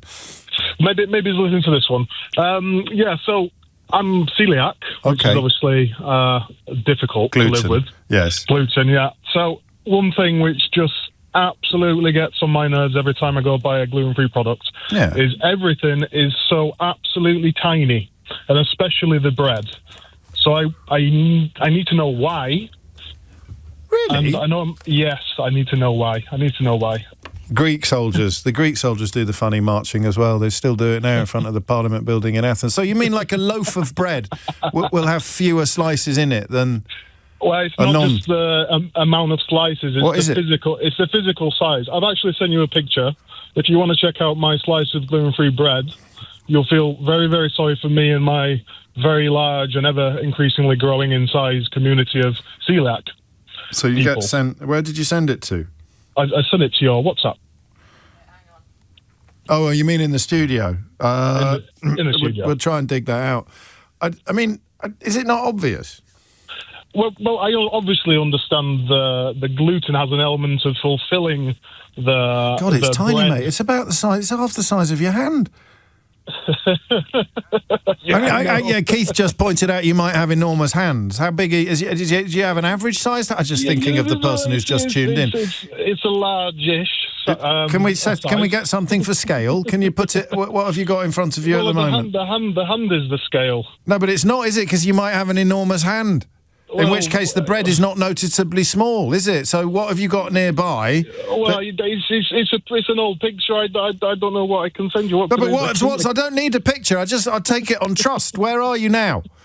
I'm sat in my air-conditioned car in my very, very hot workshop. Okay, you've got your iPhone with you? Are you on an iPhone? I am. All right, so just put the bottom of the iPhone. What series is it? 7,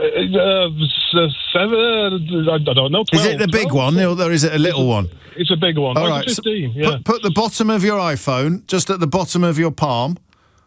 Yeah. And tell me how much knuckle is left poking out the top. We've got about 10 mil either side.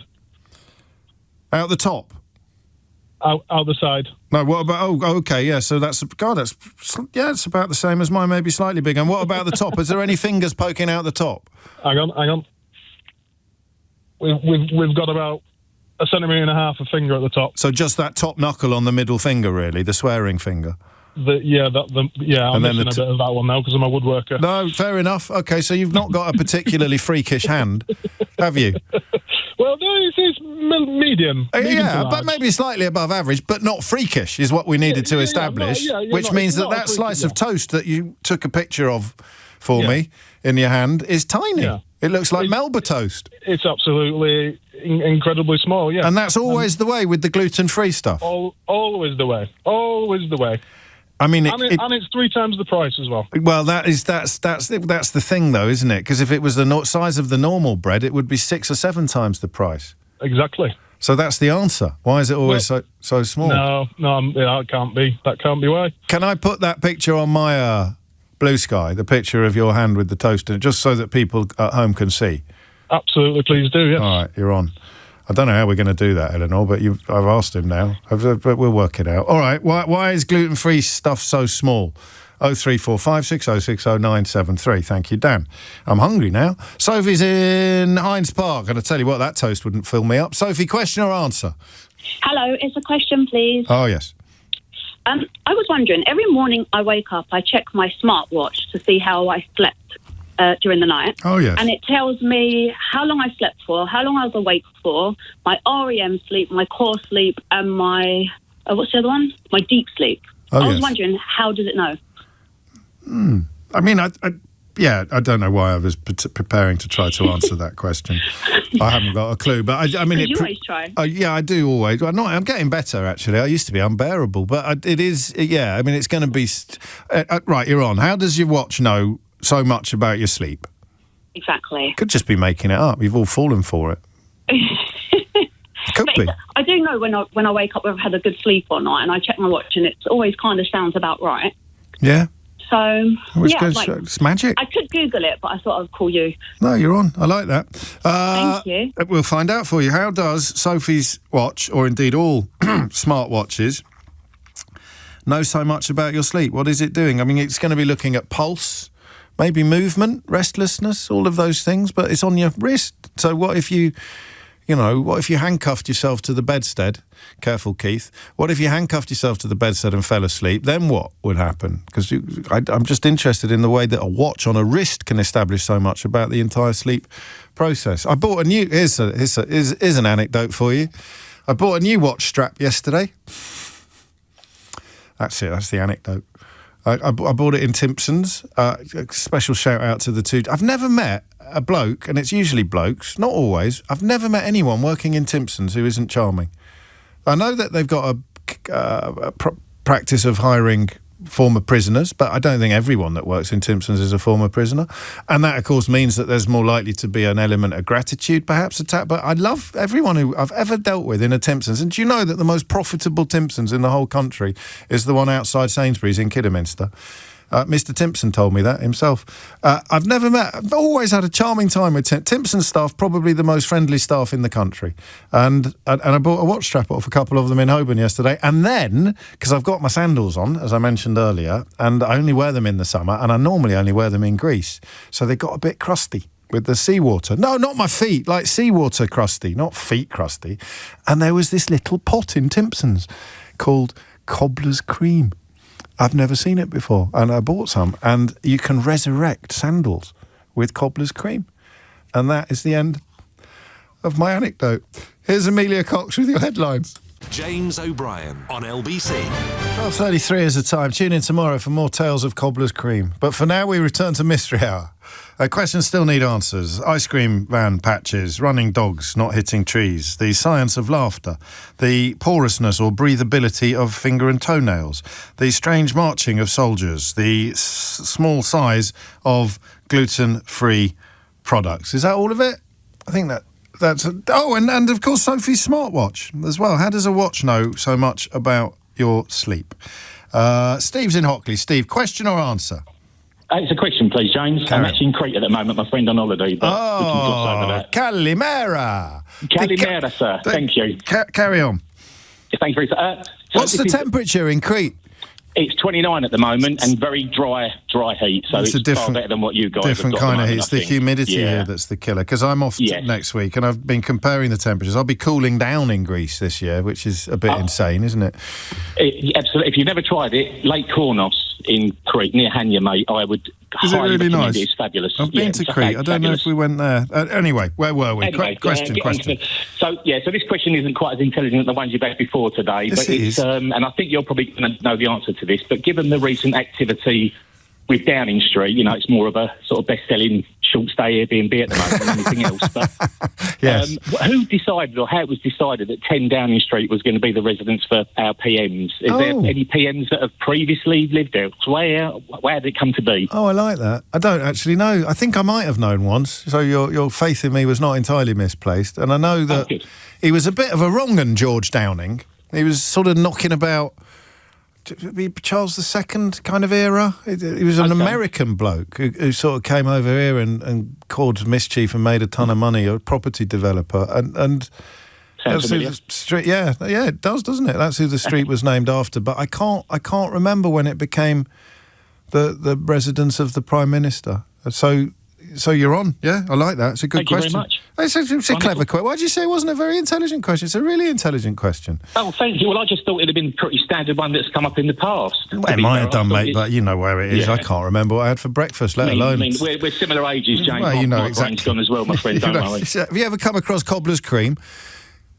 No, I don't think I have yet. Well, there you go. You see, it's for men like us, it's a godsend. You can resurrect all your old shoes. You can make them all shiny and moist. That's not the right word to use, is it? You can make them all supple and shiny again. My sandals are like brand new. Thank you, Steve. I'll be wearing them in Greece next week, all being well. Kieran is in Dublin. Kieran, question or answer? Question, James. Carry on.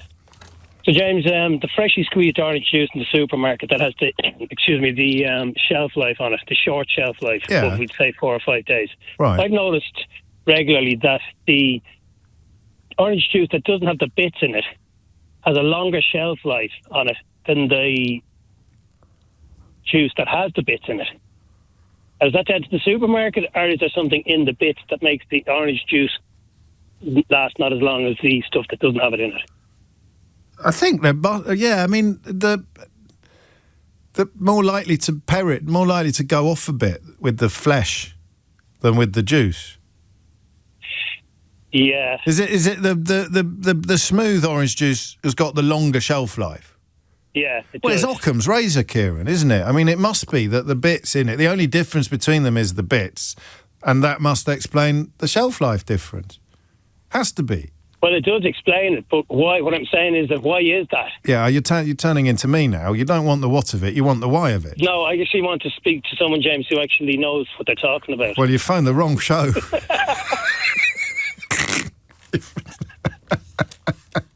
So do I, mate. Good luck with that. Seriously, welcome to my world.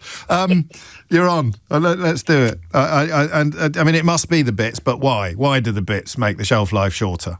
Yeah. You're on. Cheers. No, you're on. Take care. Stay safe. It's 12:37. James is in Dundee. James, question or answer? It's an answer, James. Good afternoon. Good afternoon to you. What have you got? Right. So I was on ice cream vans from a young age of 9 up until maybe my late 20s. I had my own ice cream van as well, obviously not from the age of 9, but when I got older. Now, you would get your licence from the local authority, on that licence, they told you where you couldn't go. Now, you couldn't go to places like the 2 football stadiums in Dundee. You couldn't go to Broughty Ferry. There's something that's been in the news lately. And the reason for that is because that's Dundee by the seaside. That's got the beach and that, and they don't want an influx of ice cream vans going down there. Now, there'd be pitches there that were specifically paid for. Yes, not you're patches. Right. Pitches, right, not patches. Yeah, and that still goes on to this day. There is an ice cream van that sits on a particular pitch all year round. There it is, you see. That's like Enzo in the car park at the garden centre near me. Correct. Now, as for the housing estates in Dundee, you just took it upon yourself. Like the estate next to where I used to work, he didn't start till like 5 o'clock in the afternoon. So what I would do is I would nip in there at 3 o'clock in the afternoon and do a little tidying up. And then he would come in at 5 o'clock. So there was no animosity. It was sort of like, that's George that does the estate next to me. And you would sometimes meet them in the cash and carry and that. And it was all jovial. But if you look on YouTube, there's plenty about Glasgow with the guns and the whatnot. Back in the day, the ice cream wars. Yeah, that didn't ever happen where I was. There's a film as well, isn't there, with Bill Patterson in it, I think. There was a film made about it. Yeah, that's right. Bill Patterson is in the movie about the ice cream vans. So that's it. So there's not sort of that you don't get it on your licence where you're allowed to go. You only get it on the licence where you couldn't go. Well, you're not allowed to go. Stadium. Are you of Italian heritage? No, I'm not. Because a lot of the ice cream men are, particularly in Scotland. Yeah, now it's strange you should say that. Yeah, because back in the day, there was Cabrelli's in Dundee. They had like 16 ice cream vans in Dundee, and then there was Freddie Ionetta. I believe they had 32 ice cream vans back in the day. Sensational. Nowadays, there is not. You don't see really ice cream vans now. But I'm going to tell you about the difference between an ice cream van in Scotland and in England. Because in England, they're called softy vans. They've got a window. They've got a window on either side, and they'll only sell ice cream and they'll only sell ice lollies. Now, an ice cream van in Scotland is called a Hardy van, and that's only got a window on the passenger side for pulling up against the curb. And on the driver's side, behind you're going to have chocolate bars. You're going to have all sorts. You're going to have your Carmax back in the day. That would have been there as well. Oh, I didn't know that. I didn't. I don't think it's like binary. I've seen some ice cream vans in England that have got a bit of confectionery for sale. Because I tried to get you Carmack probably about 2 years ago. It's St Mark's and St Andrews. You'll remember. I do. Oh, you're a gentleman. You're a gentleman. I sat upstairs that night with your 2 daughters there as well. Oh, fantastic! I did. That was happy days. We've had some wonderful times. It certainly was. What was I going to say? So North Berwick is where we used to holiday when we were going to Scotland a bit when they were younger, and there were 2 there on the seafront in North Berwick. You had like a traditional ice cream van which would be selling like all the lollies and stuff, but then you had the S Luca, it was called Luca, Luca, which was like a slightly more I don't know if you'd say artisan, but like not generic, not the kind of stuff you'd buy in the cash and carry. It was like they made it themselves, and so they obviously managed to have 2 different pitches on the same little small patch of car park in North Berwick. I don't know why I love ice cream vans so much. They've got such. I guess it's just joy, isn't it? You hear the music starting when you're a kid, and it's just joyful. Why did you knock it on the head? I got myself off to college and just learned something else. I got fed up of that. I can imagine. Yeah. You didn't knock out single cigarettes for 25 pence a pop, did you? Well, I didn't, but that was a thing. Another thing we used to do as well, you were able to go to the ice cream van with milk tokens back in the day. And get a lolly with a milk token. Anyway, you've earned this. Yep. Beautifully done, James. God bless you. Thank you. 12:42 is the time. Paul's in Swansea. Paul, question or answer? Answer. Carry on. But that guy just took the wind out of my sails. Oh. Well, never mind. I've got room for more. It's not a steward's inquiry, but you can add to his answer. Yeah, my aunt had an ice cream van. Oh, yeah. And back in the 80s, and it was in Mr. Whippy. And she encroached on somebody else's patch. And the other guy turned up in his van. He was furious. Really? So he chased her for about a mile. What, van chasing van? Yeah. What was he going to do if he caught her? Well, she drove into her husband's tyre-changing garage. Very wise. And then he came out. He's 6'6" with a crowbar. So the guy jumped back in his van and reversed, and he said, "Tell her to stay off my patch." Yes. And did she? She did, yeah. I mean, it's a livelihood, isn't it? So it's nice to hear the previous caller sharing stories of harmony and peace. But generally speaking, if you're parking up, particularly for a prolonged period of time, it's a bit like opening a shop next door to someone who's already selling the same stuff. You didn't fancy following her into the ice cream business, Paul? No, it was too dodgy. I love it. You get a round of applause though, so you know. All right. 12:43 is the time. And Marion's in High Wycombe. Marion, question or answer? It's a question. Carry on, Marion. Many years ago, I had a little growth on my nose, which required a few sessions of cryosurgery. Right. And when it healed, one half of the tip of my nose was kind of sheared off. So it was very noticeable that my nose was asymmetric. Right. And when I went for a checkup, and I said to the nurse that I didn't realise this was going to happen because it's really noticeable. And she said, "Oh, don't worry about it. It will grow back." Your nose? Yeah, well, it was a very sort of like a very small shaving of it, but it was very flat and very noticeable that it had happened. Yeah. And she said, "Don't worry, it will grow back." And over a period of months, suddenly you kind of look in the mirror and say, "Oh, right, no, my nose is fine." But my question is, not that it grew back, but how does your body know when to stop growing? When it thinks, yeah, that looks about right, nose is normal again, we'll stop growing, because that's what it did. Who knows? Yeah, absolutely. I think, to paraphrase Kemi Baden, I reject the parameters of your question. Because how does it know to stop, like, the first time round?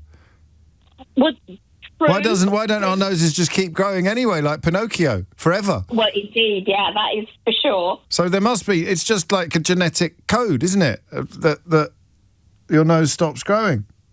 Yes.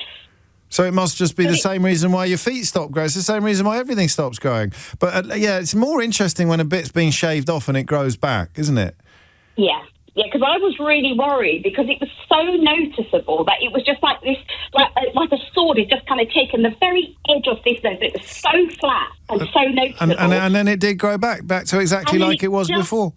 I mean, because also, how much grows back? Because if you'd lost your whole nose, I don't think it would have grown back, would it? I don't think it will, because it was just skin. It wasn't cartilage or anything, because I don't think that would. Yeah? But it's just, how does it know when it kind of goes, right, oh, yeah, that's perfect. Right, we'll stop there. I like that question. And for people who listen to this programme a little bit more than is necessarily healthy, I'd just quote Isaac, who's been in touch, to say, don't nose. Nobody knows. Don't need to nose. This is my second question on your programme as well. Congratulations. Let's try and get you an answer. How does your nose know to stop growing when it's growing back after being chopped off or sliced off? 12:46 is the time. James O'Brien on LBC. 12:49 is the time. Still got loads of questions that need answers. We've done the ice creams. The dog's running. How do they avoid things when they're moving so fast? The science of laughter. What's going on when we laugh? Do our fingernails and toenails breathe? Why do soldiers march in such exaggerated fashions? Why is gluten-free stuff so small? How do smartphones know? We're never going to get close to doing all of these. When did the Prime Minister move into Downing Street, like originally? And why does orange juice with bits in it have a much shorter or a measurably shorter shelf life than orange juice without bits in it? And how does your nose, if a bit of your nose gets chopped off and it grows back, how does it knows? It's not osmosis, is it? Thank you for that. I stole that from my own inbox, but it was unsigned, so I probably didn't even need to admit that. That's how I work. I'm just too honest for my own good. How does it knows when to stop grows? How does the nose knows when to stop it grows? Abby's in Brixton. Abby, question or answer? It's a question, James. You'll be lucky. Go on. I know. Honestly, I've got no hope for it, but it's okay. That's the spirit. Carry on. You see washing machines, right? Yeah. Every washing machine that I've ever had an interaction with, when it gets to the last minute, it's always never a minute. And I don't understand why the manufacturers make it like that. Like, surely by now, they know how long a cycle's supposed to be. Why are they lying? I don't know if they're lying as such. Is it? Well, I mean, so what you mean? It says 1 minute left, and it always takes longer than a minute. Yeah. Well, have you not experienced that? Yeah, I'm always doing the washing, me. Yeah. That's why I'm just checking with you that it says 1 minute left, and it's probably got something to do with the hardness or the softness of your water.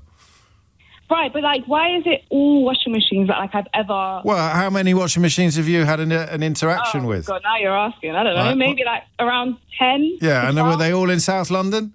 No, they weren't actually. They were all over the world, James. Really? Where else? Where's the most Morocco, exotic washing machine you've ever had a relationship with? I've had one in Morocco. I've had one in Spain. Whoa! Wow! I'm well travelled, me. You are. You're an international washing machine expert, and all of them suffer from this condition.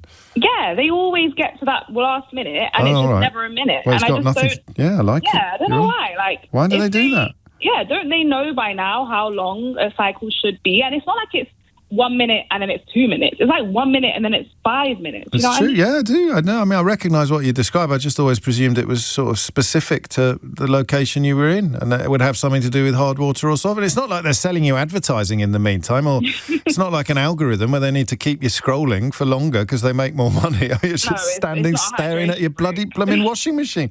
All right, you're on. Why is that? It's a great question. It's a classic. That will have touched a lot of people. That there'll be people up and down. Oh, well, as we've established, all over the world, Abby. There'll be people going, yes, she's right. Why? In fact, I'm not even joking. Let me read you some messages that have come in since you spoke. She's telling you the truth, James. We want the truth. You can't handle the truth. This woman is so right. I've never had a washing machine that tells you how long a cycle actually lasts. I'm in Spain. I can confirm that she's right. I regularly accuse my washing machine of lying. Of course, it's more, and that's the gluten one. That's not about you. Oh my God, this lady is so right.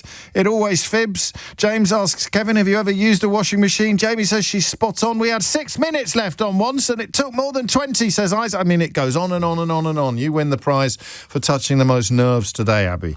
And you may well win a board game yet. It's 12:52. Rob's in Maidstone. Rob, question or answer?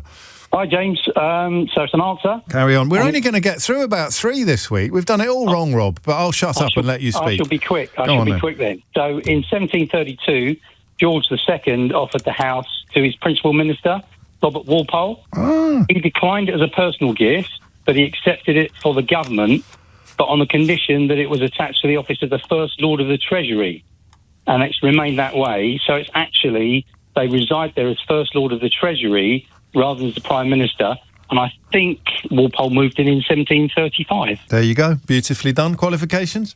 I used to be a duty clerk at Number 10 many, many moons ago. Did you really? I was. Gosh. And I mean, there's a little bit of history. What, is it up on the wall inside, or you just swatted up on it, or you go on a course? No courses. Good heavens, no, not in government. I retained a little book and some keepsakes from my time at Downing Street. That's great. I mean, it's not quite... I think to get a Ray Liotta, you'd have to be a Prime Minister. Is that fair? Yes. I think, but you get a round of applause. And there's plenty of Prime Ministers knocking about these days. It's not like 20 years ago where they were 10 a penny. When they were as rare as hen's teeth, they're 10 a penny now. Mike's in Beverley. Mike, question or answer? Answer, James. Make it snappy, Mike. We're short of time. It's an answer to the dogs question. Oh, yes. And there are many reasons, but one of the main ones is that dogs process vision a lot quicker than we do. That's it. That's what we want. How much quicker? Well, if we process at 16 frames a second, think back to your cinema, dogs process at 50 frames a second. Really? So they get information quicker than humans do. So they're in a sort of slow motion then? Yes. As they're going through the trees, they've got a lot more time to navigate because they're seeing everything 3 times quicker. Yes, basically. That's a beautiful and one of the other big reasons is that they've got 4 legs, so they have more opportunities to deviate than a human with 2 legs. They've got more pivot. Of course they have. Yeah, of course. Well, that's a brilliant answer. Qualifications? Bred and trained dogs all my life. Right, there you go. A round of applause for Mike, please. Great answer. Dee's in Fincham in Norfolk. Dee, question or answer? It's an answer. Carry on, Dee. It's an answer. It's to do with the gluten in bread. Just to say that gluten allows the bread to stretch, and obviously the bread becomes bigger, and we don't have that in gluten-free bread, so our bread is much smaller. we use things to mimic gluten, such as psyllium husk or other things. Yes. But it doesn't give you that same stretch and that same size. So fantastic! What a perfect answer. Question: qualifications? Celiac of about 15 years. And now. you've done your research. I have indeed. I love making bread at home. I've got to do this, even though I'm short of time. What's going on? What's happened? Was that your phone? Are the aliens trying to make You're near King's Lynn, aren't you? You're about 10 miles outside King's Lynn. I am, yes. Do you know what happened in King's Lynn yesterday?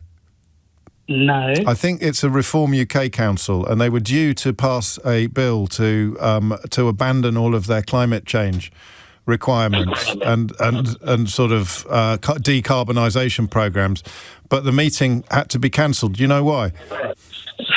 No, James, why? Because it was so hot.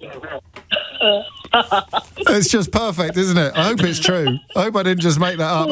Have a round of applause, Dee. Lovely work. Thank you. Thank you. Sharon's in Hounslow. Sharon, question or answer? I've got an answer. Carry on, Sharon. What's wrong? Are you all right? I'm so excited. I've got an answer. Yes, come on. It's about the washing machine. Nail it. Let's do it. Right. So, if you when you think it's a minute, it never is a minute because it depends on how much washing you've got in. Oh. The washing machine will calculate the weight of the water and the items you've got in it. So it will calculate how long it needs. It will tell you a minute, but it might be 3 or 4. Yeah, that's what it is. So why? I mean, it's not doing a very good job of calculating it then. No, it's really annoying. But I think the problem is most people don't look. When you start a wash, it might say that it's going to take 90 minutes. Yeah. But in fact, it doesn't take 90 minutes. It will calculate it again later on if you looked again. But most people look towards the end. So that's why you just think it's the last minute. And it isn't. No. I think I understand. Qualifications? I asked the fella that came to fix my washing machine once. That's biblical. I mean, that is about as big an authority as you can appeal to, isn't it? So it gets you a definite round of applause. Thank you, Sharon. Thank you. No, thank you. David's in Richmond. David, question or answer? Answer. Carry on. Process for the cells stop growing is called contact inhibition. Contact inhibition. And you were right. They're pre-programmed to do that. The bad news is cancer cells don't obey that rule. Oh, yeah. Of course they don't. And there'd be some sort of hormonal or genetic disorders that would also limit contact inhibition, where things grow sort of unexpectedly or extraordinarily. But that's so the reason why her nose, the reason why that Marion's nose grew back to precisely the same proportions that it grew before was because it's programmed that way. The DNA is programmed that way. Exactly, and you were very insightful there because the other case that happens is with keloid scars, particularly in dark-skinned people. Their scars are quite bumpy. So you were right. That's where it's also gone a bit faulty. Gosh, well, you live and learn. Qualifications? Yeah. I'm a medic. James. There we go. Round of applause for David, the medic. Lovely stuff. No, thank you. And very quickly, Kieran in Bracknell. Question or answer? I've got 10 seconds. James, massive fan, legend you are. Just want to say sleep efficiency is tracked by micro movements and physiological changes. And the most famous brands, Apple and Garmin, they have their own inbuilt sensors, which is the accelerometer, pulse, and optical sensors. Oh, and wow. It has inbuilt machine, and they run it through the various machine algorithms. So breathing, body movements, heartbeat, pulse. HRV, pulse, oxygen levels and all, and they run it through. For example, Garmin uses first beat analytics, which he calculates the sleep score from 0 to 100, whereas Apple uses the clinical data to compare with it and then comes with the logic. Well, fantastic. I'm going. Sheila's here now. I've got to go. You've done enough. What is your qualifications? Social scientist, sir. Social what? Social scientist. Oh, well played. Round of applause for Kieran. Lovely stuff. Who did I say I was going to give it to? I'm Marion and her nose, I think, don't you? Have you noticed my benign sexism, Sheila? Benign sexism? Yeah. Explain benign sexism to me. I think I give more games to women than I do to men, even though I get more calls from men than I do from women. And why do you think that is? I think it's benign sexism. No, but why do you think you do it? Because I think it's more polite to be nice to ladies. Well, you're always very nice to me. It's a curse. I know. Anyway, that's it for Keep today. doing it, though. I'll try. If you missed any of today's show, you can listen back on our free Global Player app or the LBC app, where you can also stay up to date with all the latest news, videos and opinions, podcasts, etc., etc. Ben Kentish in for Tom Sawbrick at 4 o'clock today, but now Sheila Fogarty is here. James O'Brien on LBC.